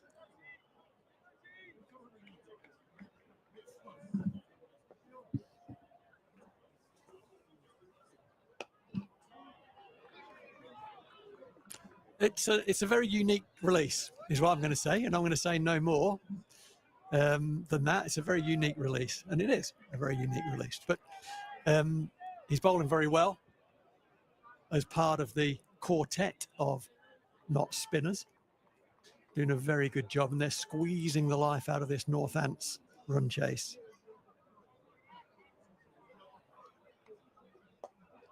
So backs away from that, opens up the offside. He can only find the man on the point boundary. They're just one, and ones are no good for Northants. At this stage, you get a one and you look at the run rate required and it sort of goes up by 0.2, sometimes 0.3. So ones are no good. Well, they're better than dots. But Northants need, as Dan has said a couple of times, they need a big over, and then they need to follow it up with another big over to really get back into this contest, because they're coming second at the moment. That's a very good reverse sweep by Lewis McManus. We said he was a good player of spin. He's absolutely nailed that. That's a beautiful reverse sweep. Yeah. Very well placed fielder at that. Nearly cut it off, but wasn't able to. It was so well struck. Yeah, it was just that final bit of grip, wasn't it? As the ball would have spun and gained revolutions off the bat of Lewis McManus, it just did for Dan Sams down there on the boundary edge. Good shot, McManus. He's such a good player of spin. Well, he's such a good player, and he's in good touch at the moment. And he's got a drag down. That's going to be a wide, signalled by James Treadwell. The keeper got some glove on it, otherwise it could have would have run all the way to the boundary edge, but just the one extra run in addition to the wide. But that seems like pressure is being put back on the bowler. Can he respond? Smashed by Zabe. Just going to be 1-2 McCann. And that's the end of another successful over of spin bowling. Yes, there was a boundary off it. It was the big wicket of David Willey at the start of that over. So with 6 overs to go, Northampton need another 76 runs to win. And it does look an uphill struggle. But they're a team that's very confident. They're a team in form. They're top of the table. They've got the best record in the competition so far. And Notts haven't played that well in this format so far. They were beaten, it was last night, by Leicestershire, if I'm right. Dan will correct me if I'm wrong, I'm sure. I think it was Leicestershire. Yeah. In another Midlands derby. So it's going to be Calvin Harrison bowled a good first over from the David Capel end. Safe tries to reverse sweep that. Gets a bit of glove on it, I think. Only picks up the single to the man at short third man. It's getting to that stage of the night, isn't it, that you feel like the Steelbacks potentially need a little bit of fortune to get this innings going. Potentially that particular shot, maybe just beating Pennington on the inside, or the one down the leg side, just not getting the glove of Tom Moores. Yeah. Swept very well by Lewis McManus. He's rolled his wrist on that and increased the angle as well. Got a bit of sort of overspin on that. It's a great cricket shot. And the ball arced away from the fielder, who initially set off thinking, I'm going to stop that. I'll get a long barrier in the slide and knock it in front of me, and it'll only go for 2. And the ball ran away from him. It was a very skillful shot from Lewis McManus. Picks up 4. Yeah, Tom Moores kind of threw his arms up in the air there. He couldn't believe that. I think it's Matt Montgomery down that got beaten. It spun away from him, deliberately played. He's gone again there. He almost came off the toe of the bat, that one. Oh no, it's off the thigh, off the knee roll, actually. Off something other than wood, anyway, at least we can say that. Rob Bailey almost falls over, signalling a leg by. Started it out nicely. 70 off 33. Safe save, extra cover. That's where I want him to hit it. He's gone reverse, so he's missed it. Very good bit of keeping by Tom Moores. So hard to do that, to take the ball and get back to the stumps when someone's reverse sweeping. There's so much movement going on. Legs everywhere, bat going the wrong way. Yeah, well, I think that's probably gone through Safe Save as well to make it just a little bit harder for Tom Moores. Well, that's very well bowled by Calvin Harrison. Saw Safe Save coming and just dropped his arm a little bit. Flatter release. Just conceding again, just the single. Just the one boundary off this over so far. The thing about spin is that the overs happen very, very quickly. 5 balls of the over gone. Northampton's behind in this over, let alone anything else. But McManus drives it down the ground. He'll keep the strike. Takes him to 10. Zabe's on 22 off 20. 97 for 5. The run rate required is now a huge 13.6. 68 required. 5 overs to go. How do you think they're playing it? I'd love to be a fly. Well, there's no wall, but you'd love to be a fly on the shoulder of that conversation between McManus and Zabe. How many are they thinking about going now? Are they thinking about what's the maximum they can give themselves off 18 with absolute free hit territory? I'd love to know what that mindset is. They're going to have to deal with Daniel Sams instead of one of the spinners. Fascinatingly here, Rowie. Liam Patterson-White hasn't bowled. No, he hasn't, has he? No, he's Liam Patterson-White is the more orthodox of the spinners, isn't he? But yeah, I thought it was going to be a quartet. It's not kind of worked out that way. Bringing Daniel Sams back on now is interesting. He's got 2 overs left to bowl, and they've decided to get him back on now. David Willey did a similar thing in terms of bringing himself back. So it's the equivalent of trying to close the game out early, I guess. I think it's exactly the same, Rowie. Yeah. That Luke Proctor's carded next. He's a proper batter, a proper cricketer, not known for his white ball prowess. And then once you get past Luke Proctor, you're into Ben Sanderson, George Scrimshaw, and respectfully, Lloyd Pope. Notts will know 1 wicket and they've won the game. Yeah, I think I think it's a good shout. We know Northants need, they need a 22 over, don't they? 22 runs in an over, 22 in an over. And what Notts are also saying is the most unlikely bowler to get that off is Daniel Sams. So actually at the end of this over, you're going to be further behind the rate. Save's got different ideas, tries to go big into the leg side. Better not try and take 2 there because you'd be run out by a country mile. He's broken his bat trying to hit that one, Save. It didn't go very far off the bat.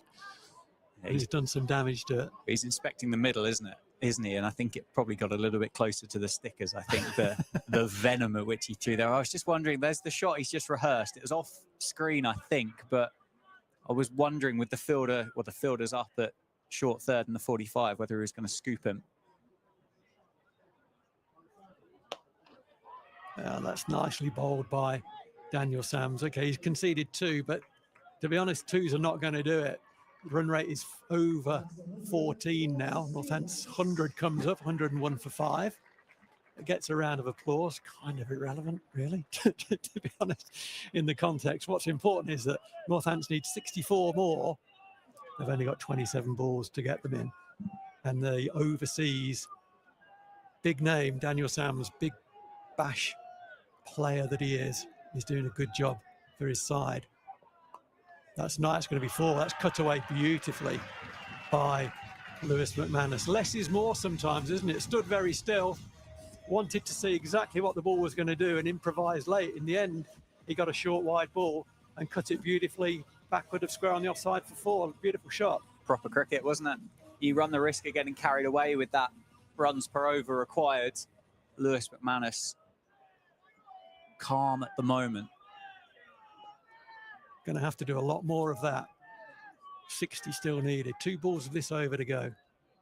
Round the wicket now, cutting down the angles. Lewis McManus with chocolatey wrists gets that ball from 6th stump up to mid-on. Beautifully. There was a cricketer played here many, many years ago, Mushtaq Mohammed. He would have been nodding away. He was here the other night, actually, for the Birmingham Bears game. He would have been nodding away at that shot because he had wrists of chocolate as well. Beautifully played. Save is having a look at the Memsab tent. And I don't think he's looking at the kebabs either. And he's hit that very high, but not far enough. And the fielder's on the boundary, and he's dropped in to 6. That was a dolly. I'm sorry, got to say what I see. That was an absolute dolly. What wasn't a dolly is in front of quite a raucous crowd down there, but you've got to catch that, to be honest. It was one that they practice day in, day out. It was a sort of fingers up next to the ear catch. And not only did he drop it, but to add insult to injury, he dropped it over the boundary. I said at the start of the innings, didn't I? The crowd could play a huge part in this run chase, and they've just sucked that 6 over the boundary rope from Save. It was a good strike.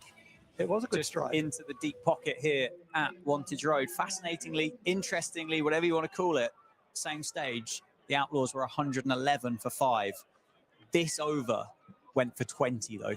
This was the over that Luke Proctor got clarted by Tom Moores. Geez, that's a good delivery. It's going to be 1, isn't it? It was so close to Harrison on this follow through that McManus had to wait and watch and make sure it wasn't cut off.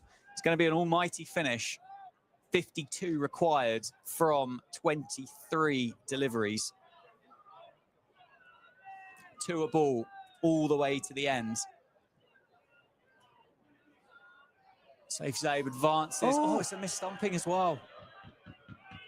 That's fired through from Harrison and it's hit Tom Mars hard. Whether that's kept a little low or not, I don't know, but I'll remain part of the union, but he should have tidied that up. Well, he did a brilliant bit of work earlier, didn't he, when it went between his legs? Save loads up again, tries to go down the ground, gets an inside edge on it. Fielded. Wow, that's well fielded. So there's those two little mistakes in the last couple of deliveries for the Outlaws. I tell you, he's not making mistakes. He's Calvin Harrison, though. He's firing in those very, very, they're almost Yorkers, aren't they? It's very few places you can hit that. McManus back on strike. Swept again this time, behind square. A helpful encouragement from the supporters in the Jackson Grundy for the fielder. He won't be able to forget about that for the remainder of his time down in that corner of Wantage Road this evening. 4 runs coming from the first 4 deliveries, so fantastic for Harrison. McManus 21 off 12. Northants need a boundary. They're not going to get it. Just going to be 1 off the thigh pad, I think, was it? No, just the single off the bat of McManus. That was the slot ball, wasn't it, that one? It was. McManus calling for a fresh cricket bat as well in response to that. Final ball of the over then. Zabe on strike. He's out of life. Missed stumping. That's down the leg side. That's a wide. Has that gone off the surface? Or is that's gone off the face of the bat for him? He didn't hit it. So look at Safe Zabe. He did not hit that ball. Well, that is grit. That has turned a long way then, hasn't it? I was surprised. You could see him running down the wicket, looking at the umpire, thinking, well, and look at him now. He's saying to McManus, well, I didn't hit that. I mean, it was a kind of a telling case with how little pace it went, or it left the bat, but well, he didn't hit it. Well, that would probably be a contributing factor, wouldn't it? Yeah. You could see as he ran through for the single, he was looking at Rob Bailey. And the umpire will give a pre-signal only to the scorers. Yeah. So he'll lift his hand up as though, is it going to be a bye? Is it going to be a leg bye? And the scorers will wait until the completion of the ball, and the umpire will complete his signal. And he didn't. No, but they're still there. Still there. Safe Save is still there. Lewis McManus still there. 118 for 5. 47 required from 18 balls for the Steelbacks. Pennington back into the attack, bowling his 4th and final. 1 for 15 from 3. Short ball beats Safe Save through to Tom Moores for a dot ball. It's cleverly bowled, wasn't it? Very cleverly bowled. Safe was through that so early. He could almost have swung around and hit it on the second attempt. Fielder's out on the leg side. Fine leg. Deep backward square. Deep mid-wicket. The plan's pretty clear here, isn't it? I think there's a long on as well, isn't there? Yeah, there is, yeah. Pennington around the wicket. Oh, that's wide. Triggers across, calls the bluff, and it is going to be a wide. And 1 for the over as well.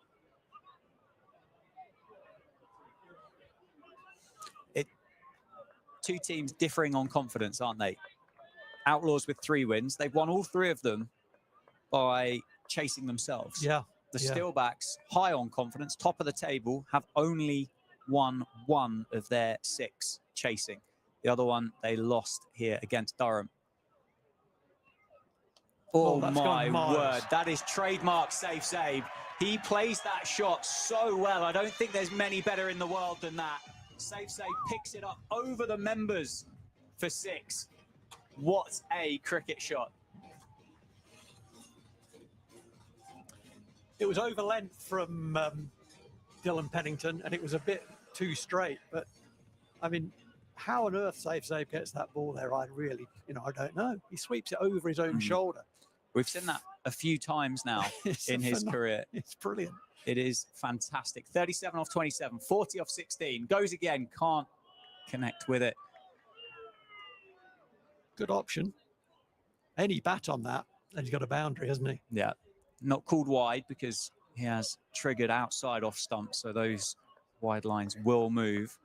40 off 15. The wide costing the 6, that extra delivery for Pennington, but he's responded well with another dot ball. Field stays exactly the same, so Safe will know what's coming. He's again goes down the ground. I think that's going to be out, is it? It is this time. Straight to the man down at log on, who completes the catch this time. And Safe Save goes for 37. And I think with him, the Steelbacks' opportunity to win this game this evening. Yeah, I mean, Northampton had to go, didn't they? They had to play absolutely incredibly high-risk cricket. It was 6 or out, essentially, and it didn't get all of it, but got enough of it, sadly, for Save to reach the fielder, who took a pretty comfortable catch low down. But it was a very clear plan. You know, you talked about sort of doing the obvious thing, but doing it well. The clear plan here was to get Save hitting the ball into the leg side with a cross bat. He did that beautifully earlier in the over, got it away for 6. That one was a little bit straighter and had to hit it down the ground, didn't get all of it, and it was always going to be caught at long on. 14 balls to go. Luke Proctor, the new man for the Steelbacks at number 8. He joins McManus at the crease, and that's 6. That is 6. We said Save's quite a good player of that cricket shot. I haven't seen Luke Proctor play that before, have you? No, never. No, I've never seen Luke Proctor play that. He just flipped it. It was a flip off the hip, wasn't it? Luke Proctor generally sort of runs that down to fine leg for a single, doesn't he? That's his red ball shot. You know, we've talked about his wagon wheel being very heavy in that area. But that one, he deliberately broke his wrists on it, hit it on the up, and got it all the way down. And it nearly cleaned up someone and knocked the cornetto out of their hand, I think, down in front of the ice cream van. Enjoying the 99. Keep going, Proc. The £5.99 in modern prices. Shapes himself up again. Does he get it over Tom Moores? He does. Is it going to travel down to the boundary? No. Going to come back for a 2. There's chaos here at Wantage Road. He does complete the 2. I think Tom Moores got a fingertip to that, which kept it inside the field of play. Proctor moves to 8 off 2. It's 18 overs complete. 32 required from 12. Which is 16 and over, right?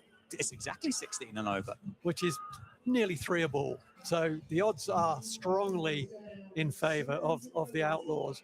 And I was wondering how their final 3 overs were going to be bowled by. It could have been Pennington, Sams and James. Yep. And it may still be, actually.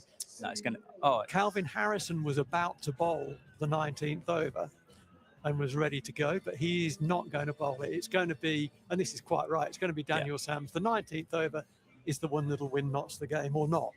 So you don't want to leave Daniel Sams. You know, if Northampton's going to take 25 off this 19th over, Sams has got a tough job to do. So win the game in the 19th, quite right too. And that's why he's paid the big bucks to fly over to bowl the 19th over at Wantage Road. I think it was his call as well, because Harrison had the cap off, didn't he? And was ready to go. Yeah. And I think he had the nod or was hooked by Dan Sams. Yes, mathematically, if this is a maiden, it could still be chased down in the final, but increasingly unlikely. Lewis McManus on strike, 22 off 13 for the wicketkeeper. Sams 0 off 34 so far. Slower ball outside the off stump, and it is going to be signalled wide. So we will have to reload and bowl that one again. 31 off 12. You can see from the field, he's got 2 men behind square on the offside. Fine leg is up. And the likely line is going to be the wide line. He just got that one wrong and missed the wide line. Bowling round the wicket. Now, can Lewis McManus get this over fine leg? That'll be one of his options. That's very well bowled. Full. It was a wide Yorker, wasn't it? Very well bowled. When you bowl the wide Yorker, you don't have to. You don't have to hit the line. You don't have to hit the paint line. The field is the same. You have the same field essentially, whether you bowl a 4th stump, 5th stump, 6th stump, or wide Yorker. It's the same field. And sometimes bowlers feel they need to hit the paint and get it really wide. Well, you don't have to, because the field is there for anything pretty much outside off stump. It's the length that's key, and that was perfectly in the hole. And pace on as well.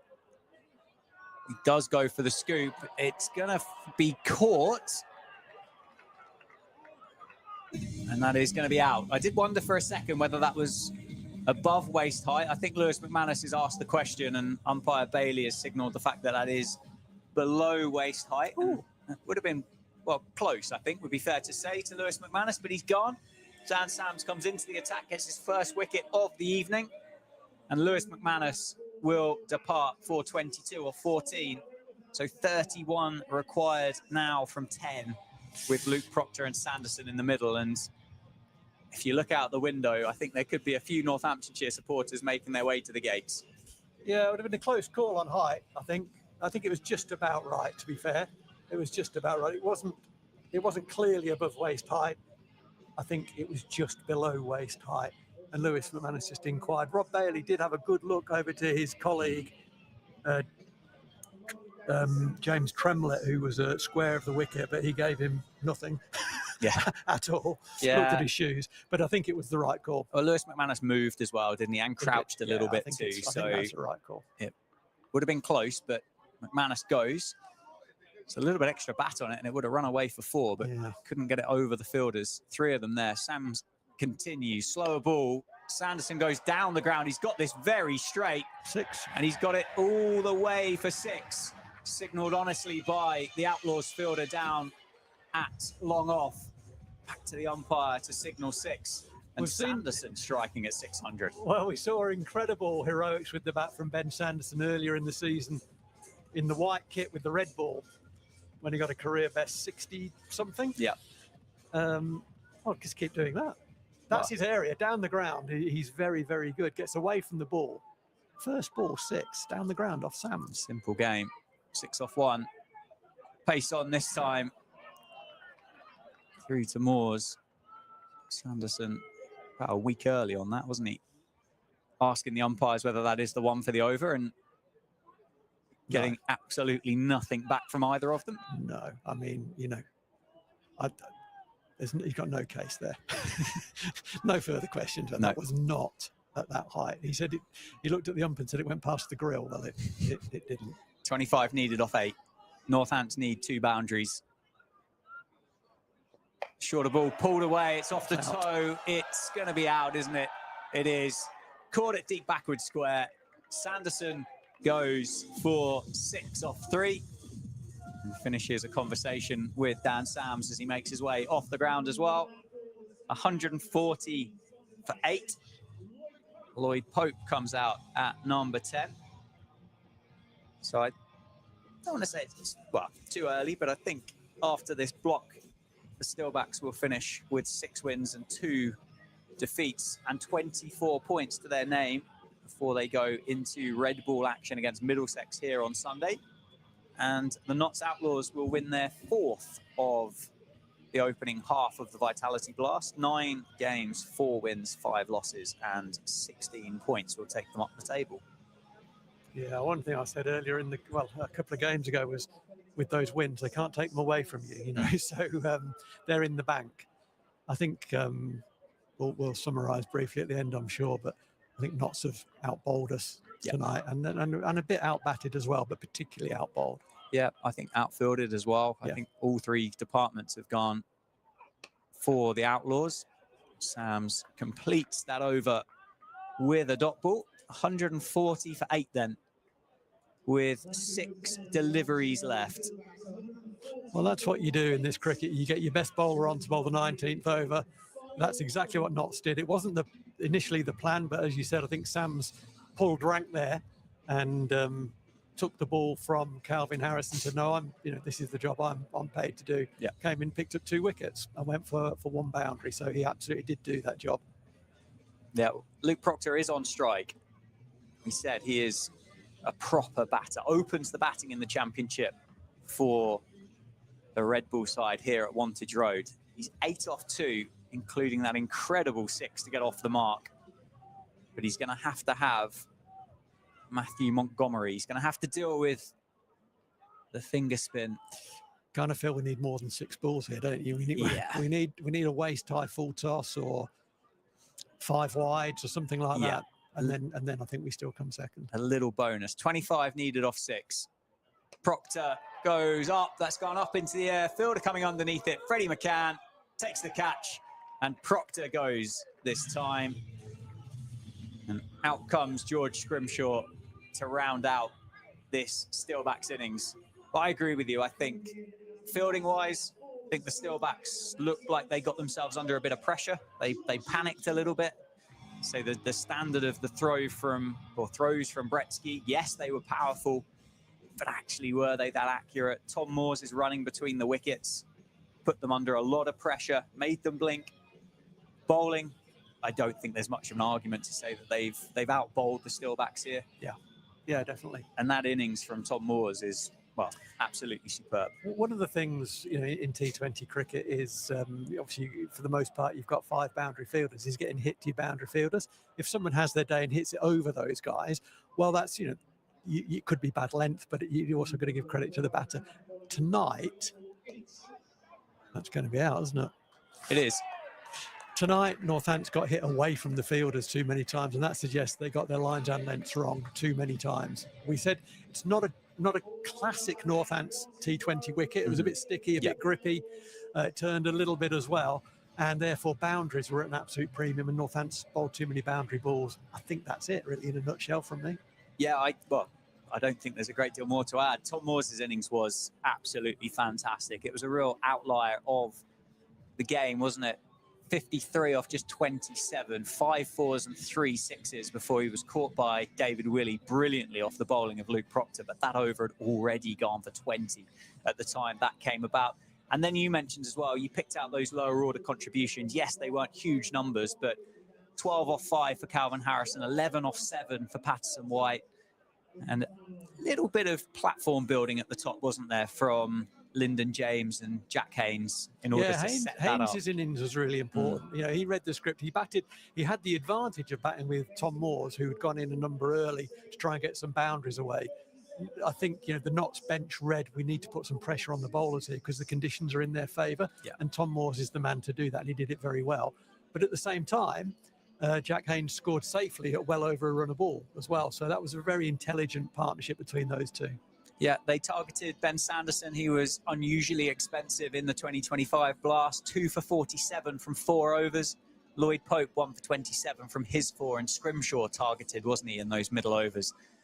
2 for 34 from the 3, and then the spinners really doing the damage between the two of them. 2 for 23 for Farhan Ahmed, 3 for 22 for Matthew Montgomery, and 1 for 17 from 3 overs for Calvin Harrison, with Pennington and Sams taking the new ball, picking up 4 wickets between them. I mentioned it on commentary. I think part of the review of this game needs to be, and I'd be surprised if it's not, why the boundaries are at full width when we know the opposition have got 3, or they've got actually 4 frontline spinners to choose from. They're going to bowl a lot of spin. And the advantage to Northants would have been hitting, you know, getting, a lot of the balls were caught on the boundary that might have gone over the boundary with the boundaries 15 yards in. It's an absolutely valid strategy, your boundary strategy. You see it as you go around the country. Teams vary their boundary size according to what they've got in their locker and what you've got in yours, and we didn't do that tonight. I think we missed a trick there. Yeah, absolutely right. Well, that's the end of the first block of the Blast. Congratulations to the Notts Outlaws this evening. Thank you for joining myself and Phil Rowe through the course of this T20 fixture. The stream, as you can see on screen, is powered by Daffabet. Northamptonshire will welcome Middlesex to the county ground on Sunday for the resumption of the county championship, whilst Nottinghamshire will continue their assault on Division 1, sit top of that table there.